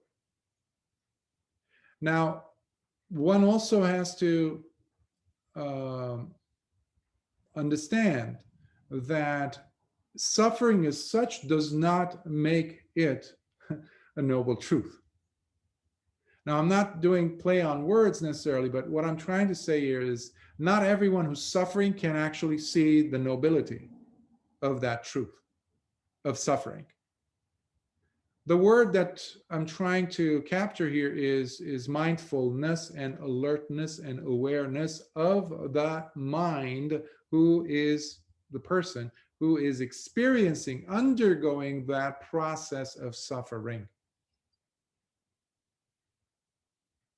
Is there identification with the suffering? Usually there is. And the more identification there is, like I was mentioning about the grasping aggregates, the more you're saying, this painful feeling is my feeling. Vedana, right? Which is the second aggregate. Whose feeling, whose body is hurting? My body. What is that? Nama-rupa, right? The rupa, the body part. So Vedana, Rupa are linked in, glued. And what is the thing that triggered it? The memories. It always happens to me. This time of year, this time of month, this, Well, why does it always happen to me? Because so-and-so doesn't get sick, so-and-so isn't getting sick. So what is happening here? Mental associations are taking place. Notions, memories, which are the sanya. That's the third khanda or aggregate. And then because of our tendency, leaning, or propensity, or disposition, if you will, of feeling like these things always, like, or feeling down, or this is something that always occurs, etc. Sankharas, we're talking about the fourth one, which are usually karmically driven. That's why I like to call them generative causes. Our job is not to go looking for their sources. You won't be able to find them. It's impossible. But you can understand them, and they can cease through that understanding. And every time the sense awareness is picking up the pain of, let's say, the skin, the body, or the mental perception, mano vijnana, which is now we're talking about the fifth aggregate, the person is still even more identifying. So this is where the aggregates can become grasping aggregates, because the same aggregates in the mind of an arahant are totally different. They're taken differently, seen differently, because they simply are means to an end, to live the remainder of this physical life. The body will ache. Lord Buddha's body was aching tremendously. Every time he gave a Dhamma talk, he couldn't last for 2-3 hours or more as he normally would have given a talk. In his later years, he wasn't able to. So he would take intermittent rest periods. He would tell Ananda or Venerable Sariputta, I'm going to now rest a little bit on his right side. And he would make a mental determination to wake up in 15 minutes. Or he would go into a deep jhana to deal with the pain, but he was not looking at it as my pain, my back pain. Even though he had the 5 aggregates, but he was not grasping onto them. So suffering exists as far as will exist whether you're awakened or not, but there's a qualitative, mental, psychological aspect to the physical suffering that does not need to be there, and hence we have the Dhamma. The physical pain will be there. That is not our objective. Many people I still see come asking for meditation because they want to cut themselves loose while in the body from the body's pain. And that's not right view. There's no way you could do that. So long as you're going to live in this body, you are exposed to its, well, limitations. There are certain rules and laws we must abide by because we are inhabiting this thing called Namarupa. But you do not have to endure extra pain, the psychological, emotional, spiritual, if you will, added pain, which comes from wrong view. And that's why understanding the noble truth of suffering indicates the dislodging of that wrong view. Understanding the nobility of that truth, thanks to being present with awareness in the midst of that suffering and understanding what's what is taking place. That also is saying that the person is established in right view. These are not just terms we read about, we write a research paper on, or we like to listen to Dhamma talks. These are things that we need to take them in, chew on them mentally, take them with us wherever we go, and process and understand, truly understand in relation to your life experiences. Because your life and the Dhamma cannot live separately. They cannot be separate. It's not, you're not living the holy life. They need to be one. your life and the Dhamma. So we need to understand how these teachings are interwoven into our experiences of pain, for example, or suffering, or dissatisfaction, or our view of the world. That's why I keep repeating the Dhamma is not in some sutta or in some Dhamma desana or Dhamma talk. The Dhamma is only to be seen in its colors, in its aliveness in your own life, if it is present there. Otherwise, there's ignorance, claiming to itself to be Dhamma when it's not. The Dhamma is not your attainments as such over there, nicely framed, hanging on the wall, or your jhanas, or your understanding of Paticcasamuppada. Yes, intellectual, yeah, it's right there. I say, like a diploma you hang on the wall. No, it is the relationship of being awake as these phases are taking place, as you're going through these stages of pain and sorrow and suffering and lamentation, and understanding where contact is happening, when feeling is generated. What is my approach to the feeling, whether it's pleasant, painful, or neutral? What is my interpretation of it? And whether I'm dragging that with me to the next moment, claiming that it is my pain, my suffering. So I covered a lot, but as you know, we've only like touched the surface of the sutta. But I will pause here because it's been almost 2 hours now, an hour 40 some minutes. But I will pause here for questions, and we'll continue next week instead of in 2 weeks, because as long as our memory is fresh with the contents of this sutta. So I think, yeah, we'll do that instead of our regular 2-hour sitting meditation retreat. So we'll continue where we're stopping here, and which is, well, we're about to start on the noble truth of the cessation of suffering. So we're right there on the second cusp of getting into the second aspect of the Four Noble Truths, which is Nirodha. But I will stop here and ask for any questions, comments, and hopefully what I've shared with you today has helped you to clarify certain things, or brought up some other things that allows you to see the Dhamma in a new light, in a different way, different nuances, and resulting in helping you progress much better and faster with a lot more clarity. So I'll take some water now.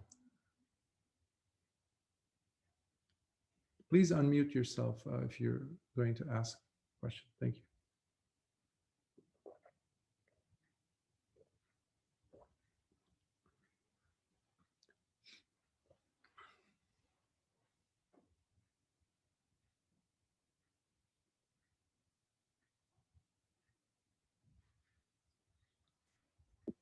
Thanks very much for the talk, Bhante. While we are at Vedana, which is commonly translated as feelings, I'm reminded that there are altogether 3 kinds of feelings which the Buddha has mentioned, namely pleasant feelings, unpleasant feelings, and perhaps the sneakiest one is the neutral feelings. For the first 2, the pleasant feeling, sukha and dukkha, are very, very obvious. So we know a pleasant feeling, and we know that we are overindulging in pleasant feelings or unpleasant feelings. And when we are adverse to unpleasant feelings, they are very, very obvious. I mean, we can never miss it. What I would like to mention is that when we are dealing with neutral feelings, um, feelings of boredom, feeling of I don't know, restlessness,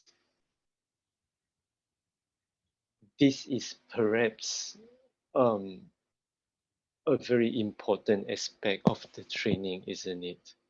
Because and I can recall that the Buddha has mentioned many times that when a neutral feeling, when a neither pleasant nor unpleasant feeling, when a neutral feeling is not discerned as such, it becomes unpleasant. And while it's being understood as neutral, then it's just a neutral feeling. And could you please elaborate on that? Yes, this is a very subtle question and an important one, because it doesn't usually come up. As you pointed out, the two are very loud and unmistakable in their personality, if you will. The two I'm referring to are obviously the painful feeling and the pleasurable or pleasant feeling.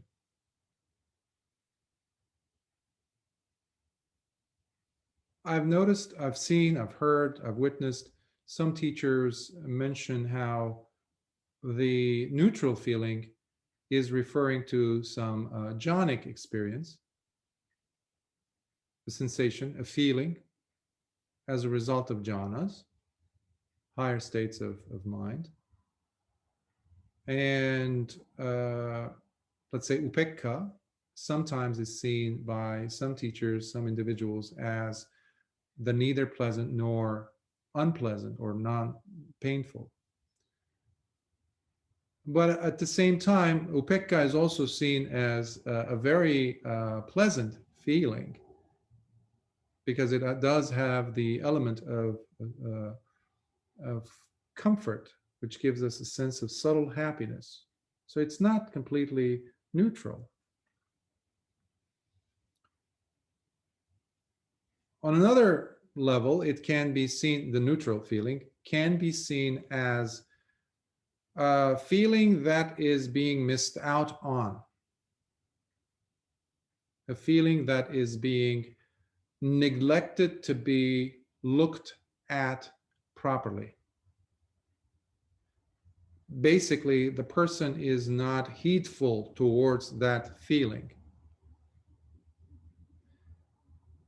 And sometimes some translators have used the term indifferent.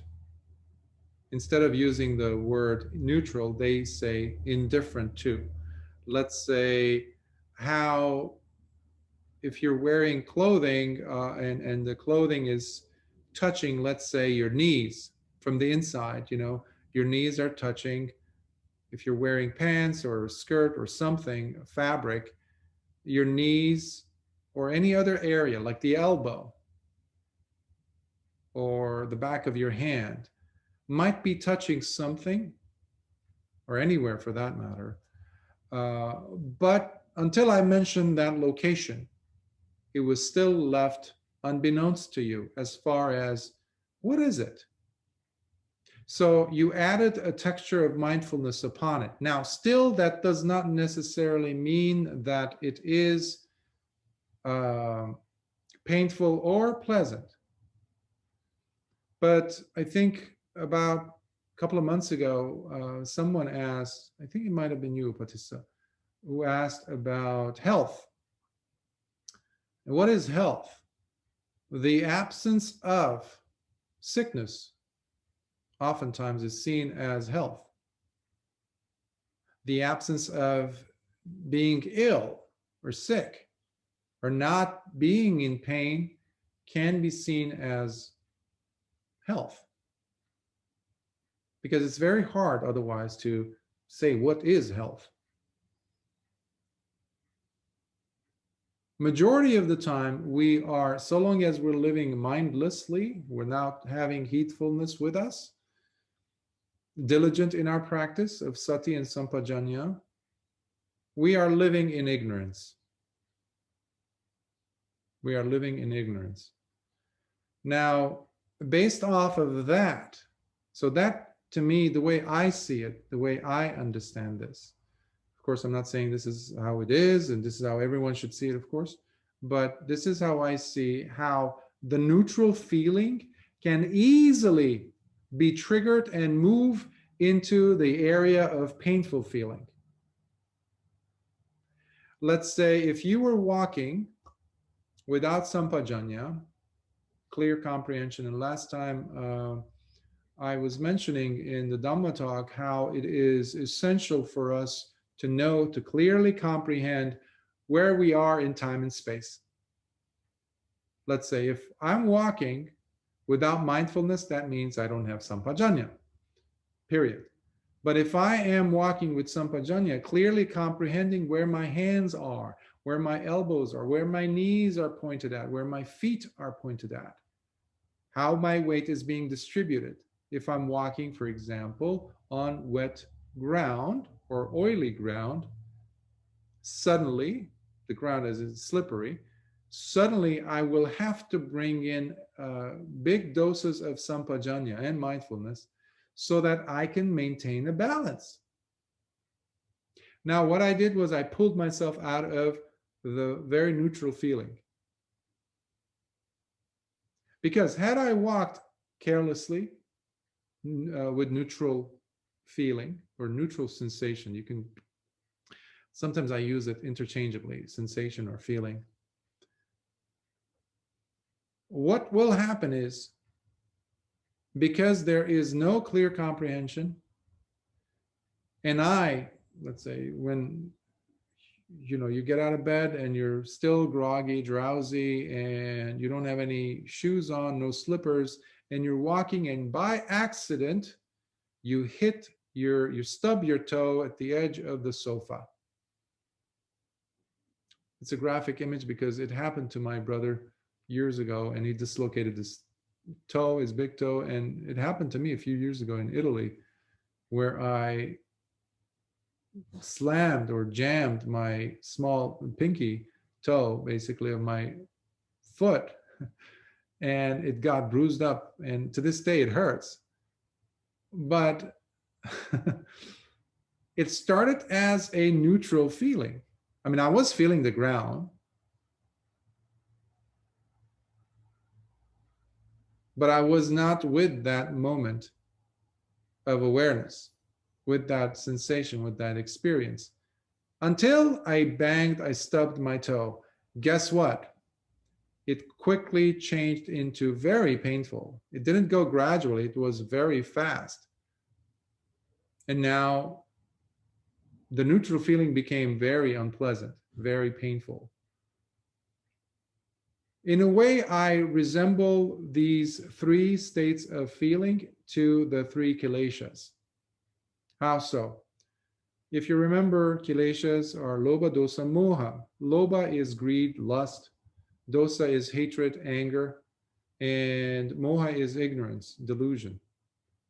So if you look at the three kileshas like this, you can, if you can stretch the imagination and bring it into kinesthetically and feel it in your body as to what lobha might feel like, you can see that there can be a correlation between the pleasant feeling or enjoyable, pleasurable feeling and what? What's the correlation with kilesha? Lobha, the greed, the lust. I like this very delicious ice cream. Painful or pleasant? Pleasant. So you can see it there in that form. Now, as it relates to the dosa part or the hatred part of kileshas, the defilements, you can see it as the painful feeling.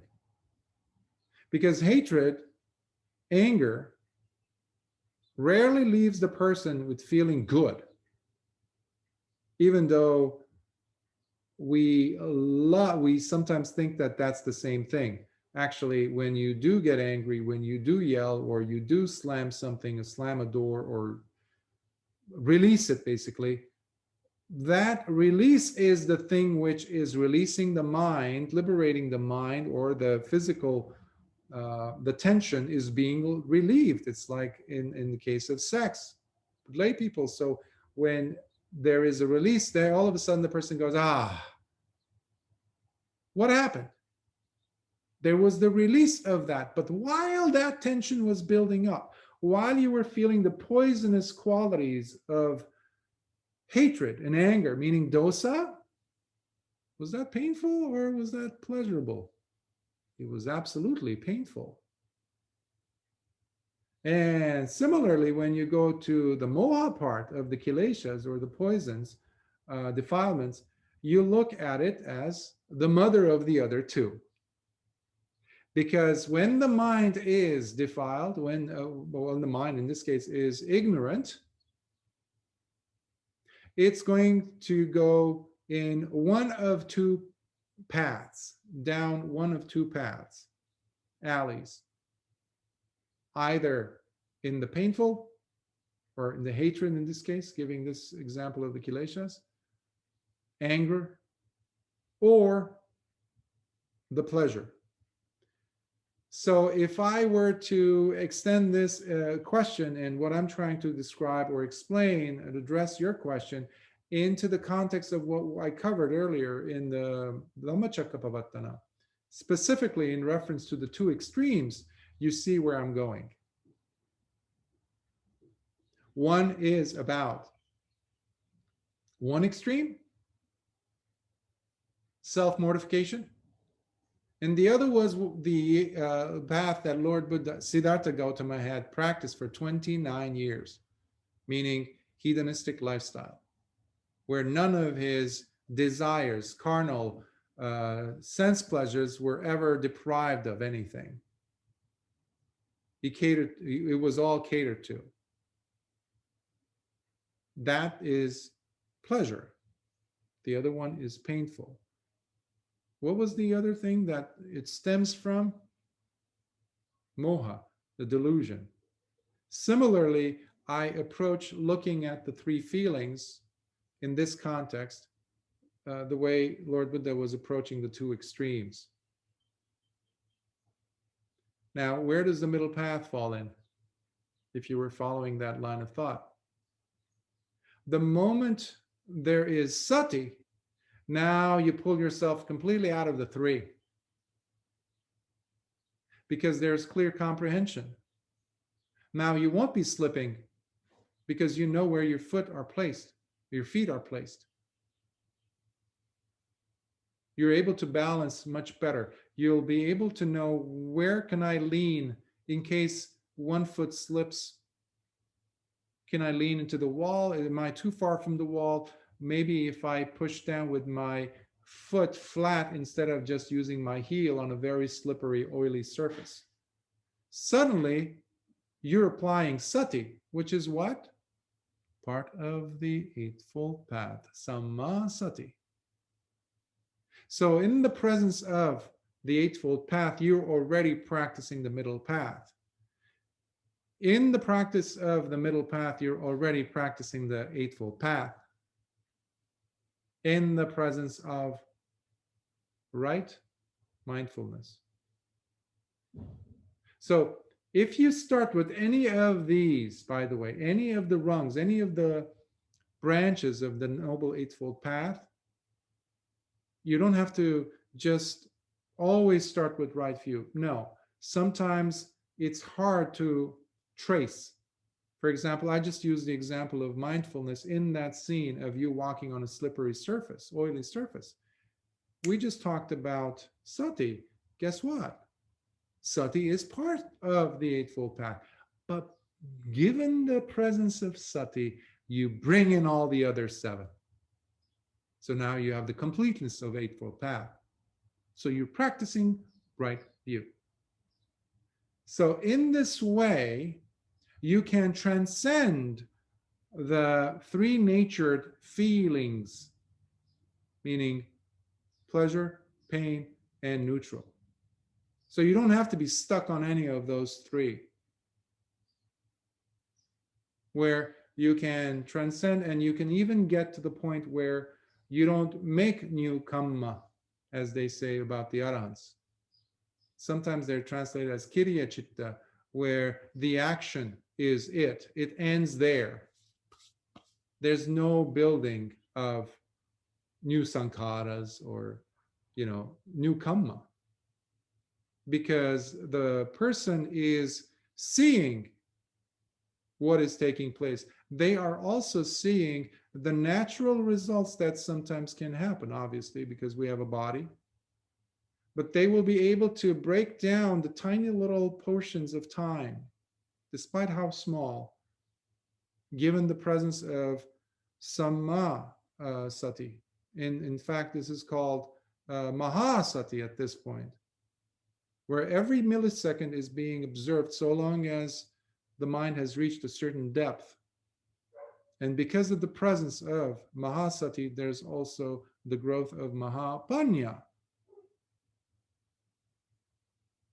How is this so far, by the way? Do you feel like I'm answering your question? Yes, definitely. Thank you very much, Bhante. Which also reminds me, which makes me reflect on the first few verses of the Dhammacakkappavattana Sutta that you have recited to us, that which Mahasati probably gives rise to direct vision, knowledge. What else do we have? Peace, tranquility, nibbana, extinguishment. Yes. That's how I understand. That's a good understanding. Because you start seeing what I was referring to earlier, that the Dhamma has to be related with your particular life. But it has to be, the gates have to be open from your side, meaning the trust, the continued practice, the heedfulness, not heedlessness. The diligence has to be there on your part to constantly be open and not isolate yourself in these metal walls, this metal room of ignorance, which most of us get to and sometimes get stuck in, given our practice and whatever experiences we have. But we limit ourselves. But life is constantly happening around us. And that's where sati is engaging, is like moving your hand out of those metal or iron walls away and reaching back softly to life, and being present, being aware. Okay, I'm still here. I'm moving this body.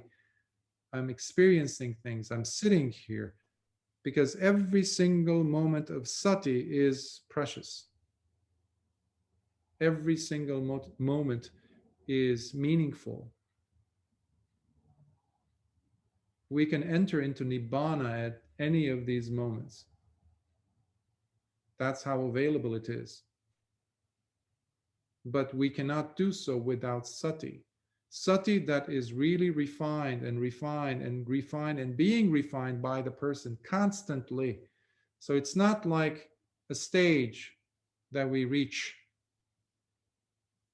and we're good after that, so we don't practice sati. No, there's no such thing. Unfortunately, there is that misconception out there, even within Theravada circles, where we, hang our robes, in a sense, of practice, of the holy life, and say, okay, I'm okay now, I don't have to. No. So long as you haven't attained that level of arahantship, you can't say that. In fact, once you reach there, chances are that Mahasati will be with you throughout. And because you have Mahasati, you're absolutely right. There will be Panya, Mahapanya at that. So every moment is a moment of insight. Imagine that. So we're never like hanging our, okay, we're done. I'm back. Now I can kick my shoes off. I'm resting now. The holy life has been completed. Unless the person has become an arahant, there's no such thing. So sati has to be constantly engaged. But it is not like work. It's fun work. It's enjoyable. But that is why I said the gates have to be open. That curiosity has to be wide open from our end. And this is when we are really enjoying Dhamma, not for the sake of attaining this state, attaining this jhana. Sadly, there are places and even some monasteries I know of that have become, that used to be factories for jhanas, I would call them. But now they've turned into factories of attainments. Students ask me, Bhante, I'm going to go to this monastery so that I can practice, so I can get to this jhana or this attainment. That's missing the whole boat completely. The real retreat is happening with you the moment you are present in your body, inhabiting your body with awareness.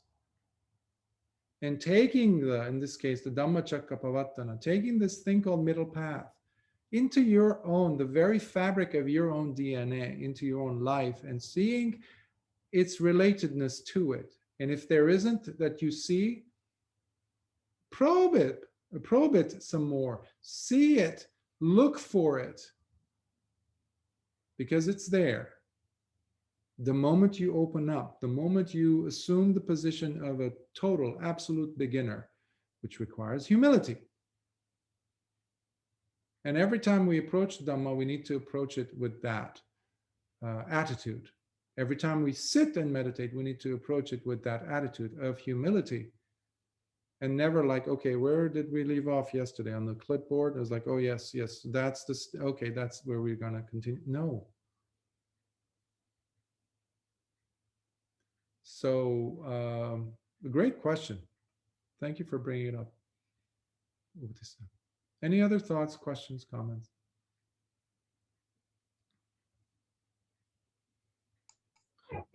Hit the wrong button. Bhante, thank you. Something occurred in my mind then you were talking about sati and thinking about or being aware of where our hand position is or where our foot position is when we're on a slippery slope. But my understanding of sati was more about remembering anatta and anicca and not self, that when we have thoughts occur to us and we have vedana, we have feelings about the sensations, that it's all not self, that we're just a body and that those things aren't really real. We're trying to eliminate the craving and the clinging. So I'm trying to get that in my mind to match with what you're saying, that we're remembering our body positions and things. It's not including the part that I had included sati with as remembering anicca and anatta. What did you just use to communicate your thoughts and express your questions with to me? My perception, my memory, something my voice, my hands. You use your body. Yes. That's the baseline. That's where we start from. Now, what I've noticed from my own practice, my own life and understanding, and also how there are these loopholes and these gaps, these dark spots, blind spots, if you will, that we get stuck in, I think inevitably at one point or another. is that we negate, we ignore the body at one point. Of course, some of us more than others, especially if we come from, I've said in the past, like if we're very cognitively oriented, we like to work with abstractions, concepts, ideas. We will look at anicca as this, like Plato would say, form with the capital F, these things out there. And then we start to put these layers, we flesh it out, we try to make sense of, make it more tangible. Again, this has a lot to do, I've noticed, with the person's, like in education, there's the learning styles, the person's approach in deciphering this thing, this phenomenon called life, to understand one's own place in it, to make sense of it. So there will be the abstract or conceptual tendency to understand versus, well, at the cost of forgetting what it is that I 100% must rely on in order for me to be able to engage in that analysis, scrutinizing, etc. Meaning understanding what is anatta, what is anicca, what is dukkha. And this is the stumbling block. This is the trap that many of us get caught in, sometimes for decades, sometimes for a whole lifetime. And when the moment comes, let's say I might write an entire series of lectures. I might have several, diplomas and PhDs in analyzing what these three characteristics of existence, as per Buddhism, are. Okay, but when I get that headache or when I get that toothache, everything goes out the window. I'm still a jerk at the end of the day. I might be talking to you about the Brahma Viharas day and night. I actually taught it, let's say. But when it comes to me feeling that pinch, I'm going to scream out loud, ouch, deafeningly, with that cry out there, without any sati. Now, of course, I'm not saying that we don't do that, because ultimately we're also applying manovinyana. We're practicing the aspect of mental perception, which is one of the 6 perceptions, applying the mind to understand concepts, which if you take it into the Satipatthana formula, you see that it is the last, the Dhammanupassana, where you're approaching and understanding these very, very subtle phenomena, bases of life, of existence. But how did we start on the Satipatthana to begin with? The first was Kayanupassana, the body contemplation. I see. So the person has to, we cannot overshoot, we cannot neglect, we cannot avoid or not pay attention to the Kayanupassana portion, meaning the body awareness. In order for us to stand, we need the feet, our feet, and the legs and the knees, which I think are some of the most neglected parts of the human body, for example. So, and et cetera, until we get to the cerebral part of the body. So the body has to be included and in all aspects of awareness. Otherwise it's, or analysis rather, otherwise it is a stumbling block, it is a temptation that sometimes I've seen a lot of people, and that's where people get into ego trips, as even bhikkhus or lay teachers, and they will talk about anatta for ages and never really understand what it means. Cognitively they do, they think, but you might analyze a person, how the person can be swimming, write a PhD dissertation on it, but you never know how to swim yourself. Well, where does that leave the person with all that knowledge? Means nothing. So I'm not throwing the baby with the bathwater here. However, in order for us to really understand the relationship of, let's say, the impermanency of life, I need to look at, for example, how the breath starts, how it's enduring and staying with it, staying with it, staying with it until poof, it's gone. And there's another inhale coming in. And it disappears. And now I'm watching the exhalation take place.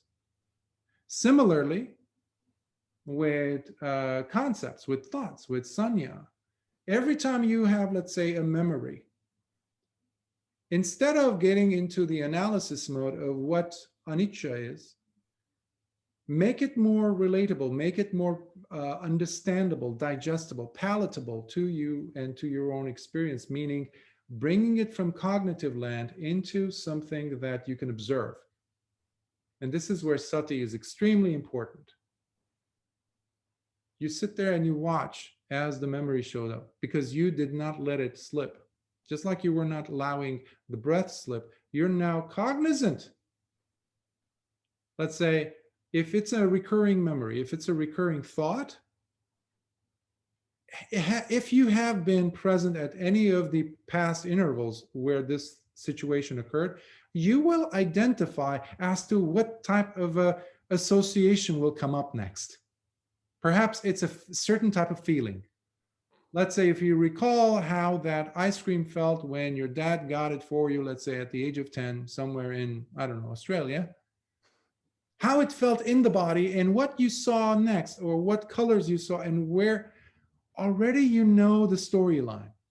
Now you feel that same memory come, or you intentionally bring it up, the memory, but you pull away and you're watching what's happening. You're watching as it occurred, as it began, as it arose, and now you see how it disappears, but then you are not absent to what's about to happen next. You're watching to see the various sensations take place in the body, or the other thoughts that are about to happen. And the other associate, maybe even feelings, maybe hate or anger or sorrow, sadness. Now, we don't stop there. You're pulling back and you're seeing the whole process take place in front of your eyes, mentally, metaphorically speaking, your eyes. And here is where you see anicca, because you saw, just like in the case of the breath, you saw how it didn't stop at the arising. It had the other segments added. And it's not even segmented, it's actually a flow. Similarly with memories. And as you're looking at this, you're observing anicca constantly. Meanwhile, as you're remembering all these things, your body's sending signals to you constantly. You're observing that. And you're seeing how nothing is stationary. And as you are continuing this process of awareness as it's going into Mahasati, you get to the point where you will be able to see that there is no substantial Greg or Gregness to this. It's just different things happening, given the propensity or the Sankara principles playing in the background, meaning karmic inclinations, generative causes, or formations that have already begun. The momentum is there. You're not here to stop the Sankaras. You cannot in that fashion by putting a full stop to, no. Through understanding, they will dissipate and vanish. But not when we are simply analyzing. Analyzing is only tiny little piece of the jigsaw puzzle. What is crucial is using that analysis that was gained and bringing into the life stream of what is taking place right now in your life, in that moment, particular instant. Because you're so much vested in understanding what is taking place. That is where Dhamma takes place. That is where we see anicca, dukkha, anatta. Anicca, dukkha, anatta are not things to be constantly, parroted here and there, talk about like that. that's not anicca, that's not dukkha, that's definitely not anatta. It is so genuinely precious, and it's so juicy, and it's so you. It's so you. It's so like you see it. It's your life. But I don't want to go into like talking almost like using maybe mystical language here. No, but it's happening, and that's why I brought it back down to the breath. Something that we call the Kaya Sankara, which is the body Sankara, which is the manifested version of Sankharas, meaning in the body. And usually we refer to the breath for that. So that's one of the reasons why everything is captured within the breath. Can you see the three characteristics of existence within a single breath? And in fact, there were a group of bhikkhus who were arguing amongst themselves, and then finally they go to the Lord Buddha and they say, this is what we've been talking about. And Lord Buddha, I think it was in case of Maranupasana, the contemplation of death.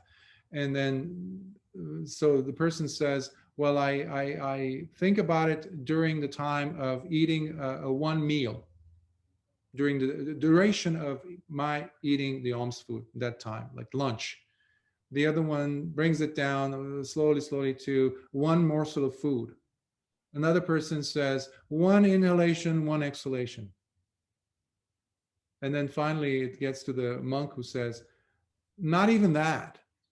I'm contemplating death, or in this case, in this example, the three characteristics of existence in one single exhale or in single inhale, because it's all there. And the Buddha gives them, he commends them for all their approach, because at least they are contemplating this. But then he puts an extra emphasis on the last bhikkhu, because he's not missing a single inhale or a single exhale, because they're all encapsulated.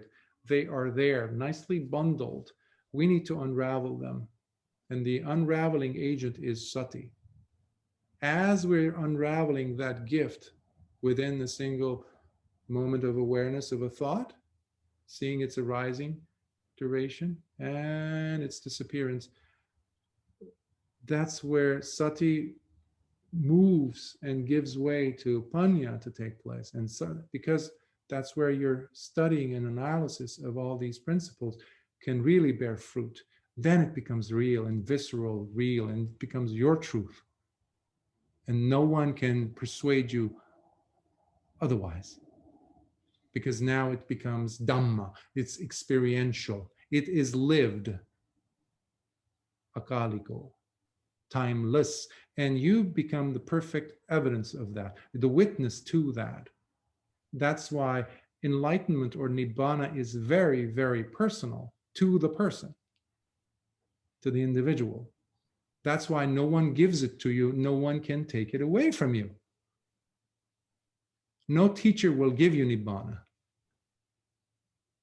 And the validation to that comes from your heart itself. Because you see anicca, dukkha, anatta right there in front of you. How is this working? Much more complete than the thought that I had beforehand. It's interesting when you were talking about the breath just then, and anicca, when we're meditating on the breath, normally my thoughts again had been to eliminate all the thoughts, and if they arise, to make them go away, to relax them. But it sounds like really I should be at least sometimes remembering to contemplate the anicca and the anatta, the arising and the passing, and to make that the awareness that of anicca and anatta. Actually, that's what I'm thinking about when I'm breathing, every breath that comes in and as it goes away, rather than trying not to have any thoughts at all. I'm being mindful of those things. if you recall, I mentioned about the Satipatthana Sutta, and I started with the Dhammacakkappavattana, which is the last limb, last of it. Start with the Kaya-Anupassana, which is the body. We have a similar 4 or tetrad sections of the breath meditation in the Anapanasati Sutta. And I highly recommend you go through these tetrads.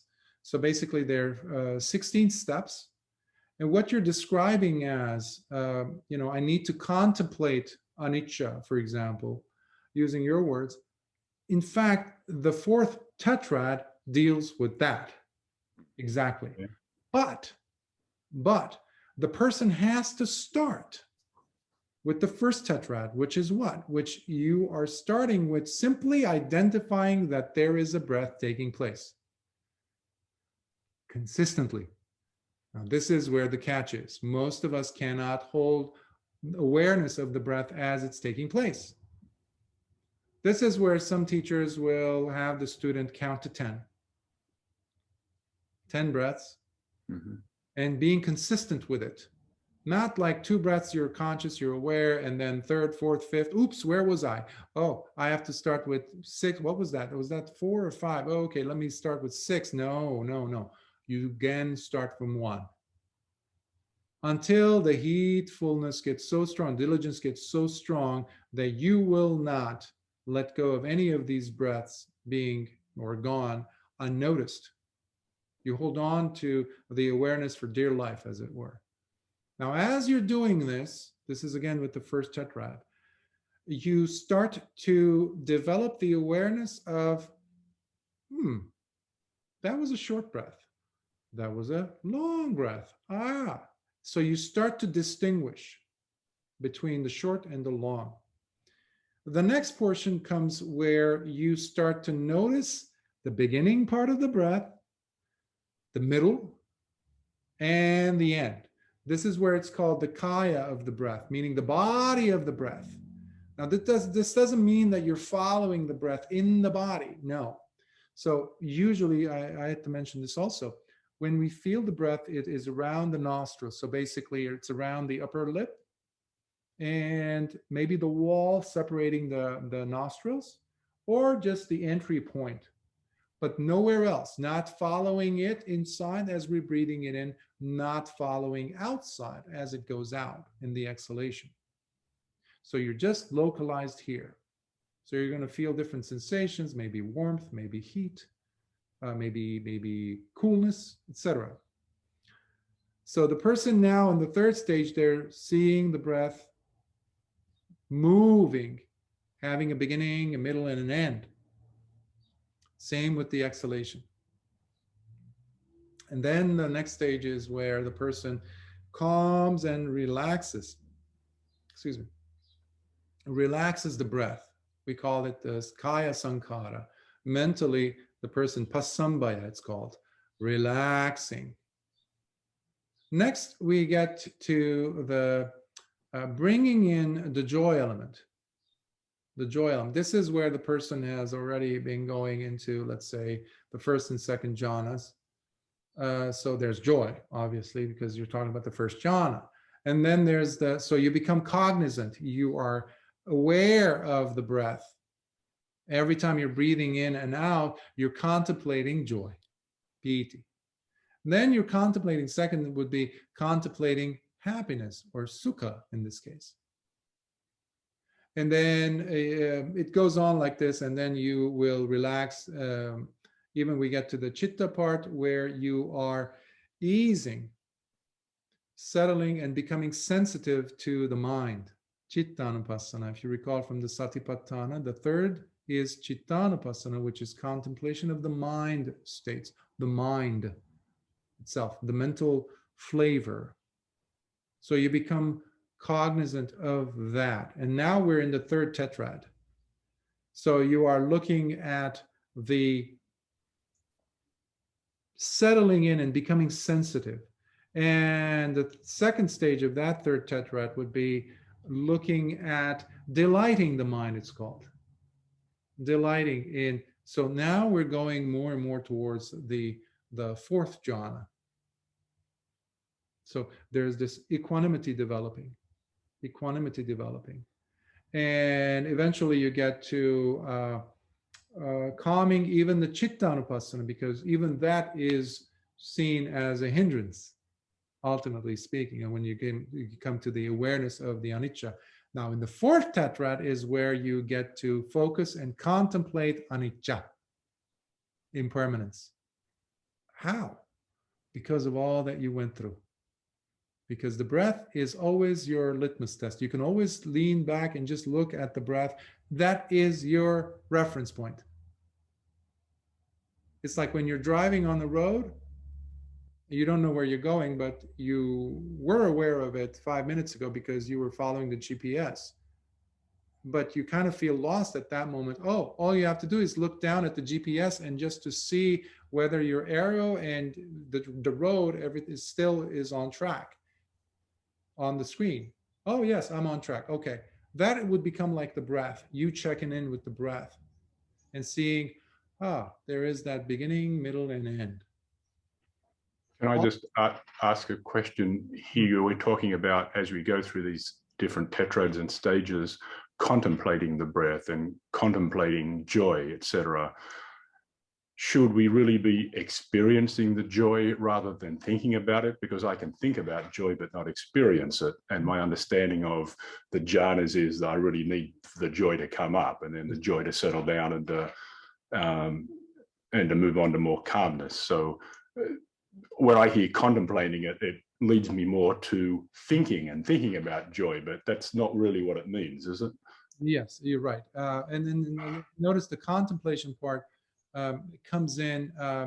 Basically, it's a trigger point. Contemplating impermanence. You're not contemplating, let's say, piti. You're bringing piti up. You're generating that feeling. You're reminding yourself. And if you've experienced it before, sometimes and you've done it quite often, all you have to do is trigger it, instigate it, and by just a memory, may joy arise in my heart, boom, piti's there. And that's the reference to that within its own respective tetrad. But in the last one, you need to invite the notion of impermanence. You need to invite that set of spectacles, basically, to look at what is happening. So there is an element of curiosity. Of course, you can play with it. I've seen a lot of times people use the word contemplate, that verb, which I have a difficulty swallowing it when we're talking about these lofty states, of course. But you can use experimenting or sensing or experiencing is another one I've seen being used, which it's much more palatable for me. Experiencing anicca, for example. That's for the last stage of the anapanasati, where you now are in a very practical way, application-wise, you are looking at all these principles taking shape. Why? Because you're still following through with what is happening with the body. So they're basically like two layers. If you ever worked with graphic design or something, there's different layers. So one layer will add a different nuance to whatever's in the background. It's like animation. So you look at it from the top. So you're seeing the whole thing from many, but when you look aside, you're seeing the layer of anicca here.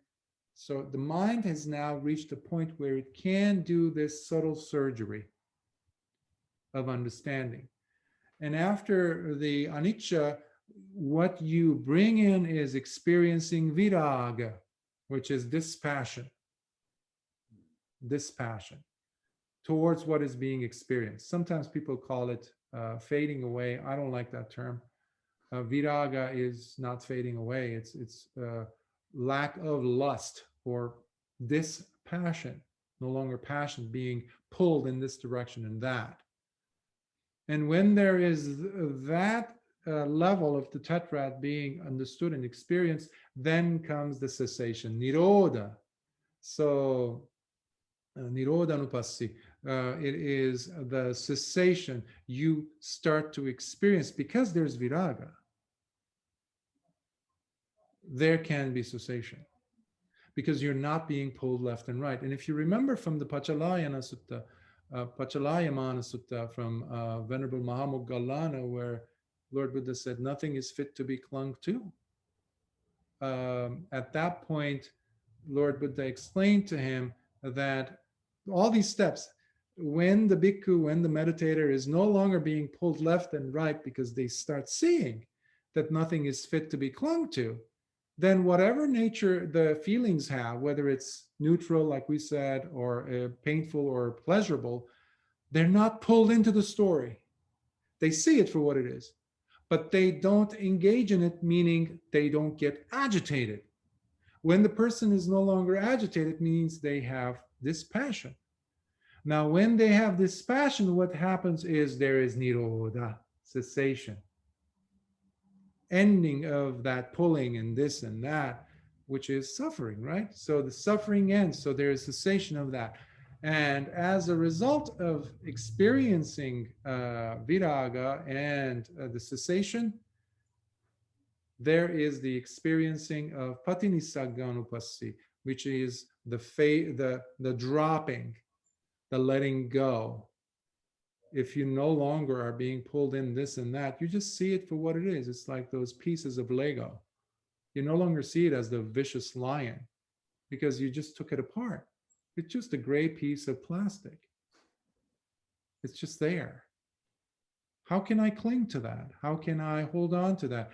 And if you remember that image of the sandbags being carried in the flood, taking up only to give up, adana patinisagga minus the upadana, which is the grasping, that is what we're doing then.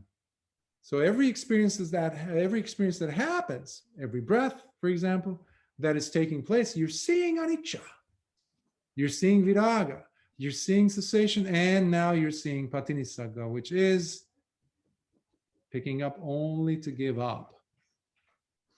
And the more we do this, the more we do this, the more we do this on a continuous basis, thanks to your sati, it becomes so real. The Dhamma becomes alive, and you will taste what Lord Buddha has been talking about. So I hope that helps. Wonderful, thank you. Try these. I mean, I usually teach the metta practice, but we cannot undermine the breath practice at all, because after all the Tathagatas attained their nibbana thanks to the anapana practice. And but I usually use the metta practice because it really gets things going rather quickly, especially in this time period where there is a major lack in loving kindness in the world. First, one towards oneself and to the world around them. So that is the reason why, one of the major reasons why I teach the metta up until the meditator gets to certain levels. That's when I might go ahead, depending on how they progress, to change it to breath or something else. So just as a side note there. We almost are at 3 hours. So I hope you enjoy. Let me ask again if there's any other questions before we close. Okay. So next week we'll continue from where we left off, and it gets very interesting, even more. But for now, let us share some merits. May suffering ones be suffering free, and the fear-struck fearless be. May the grieving shed all grief, and may all beings find health relief. May all beings share in these merits that we have thus acquired for the acquisition of all kinds of wholesome happiness. May beings inhabiting space and earth, devas and nagas of mighty power share in these merits of ours. May they long protect the Buddha's dispensation. Sadhu, sadhu, sadhu. May you be well. May the triple gem protect you and your loved ones. And please be diligent in your practice, on and off the cushion. with clear comprehension, knowing where your feet are, and your ankles, and your knees, elbows. So I'll see you next week.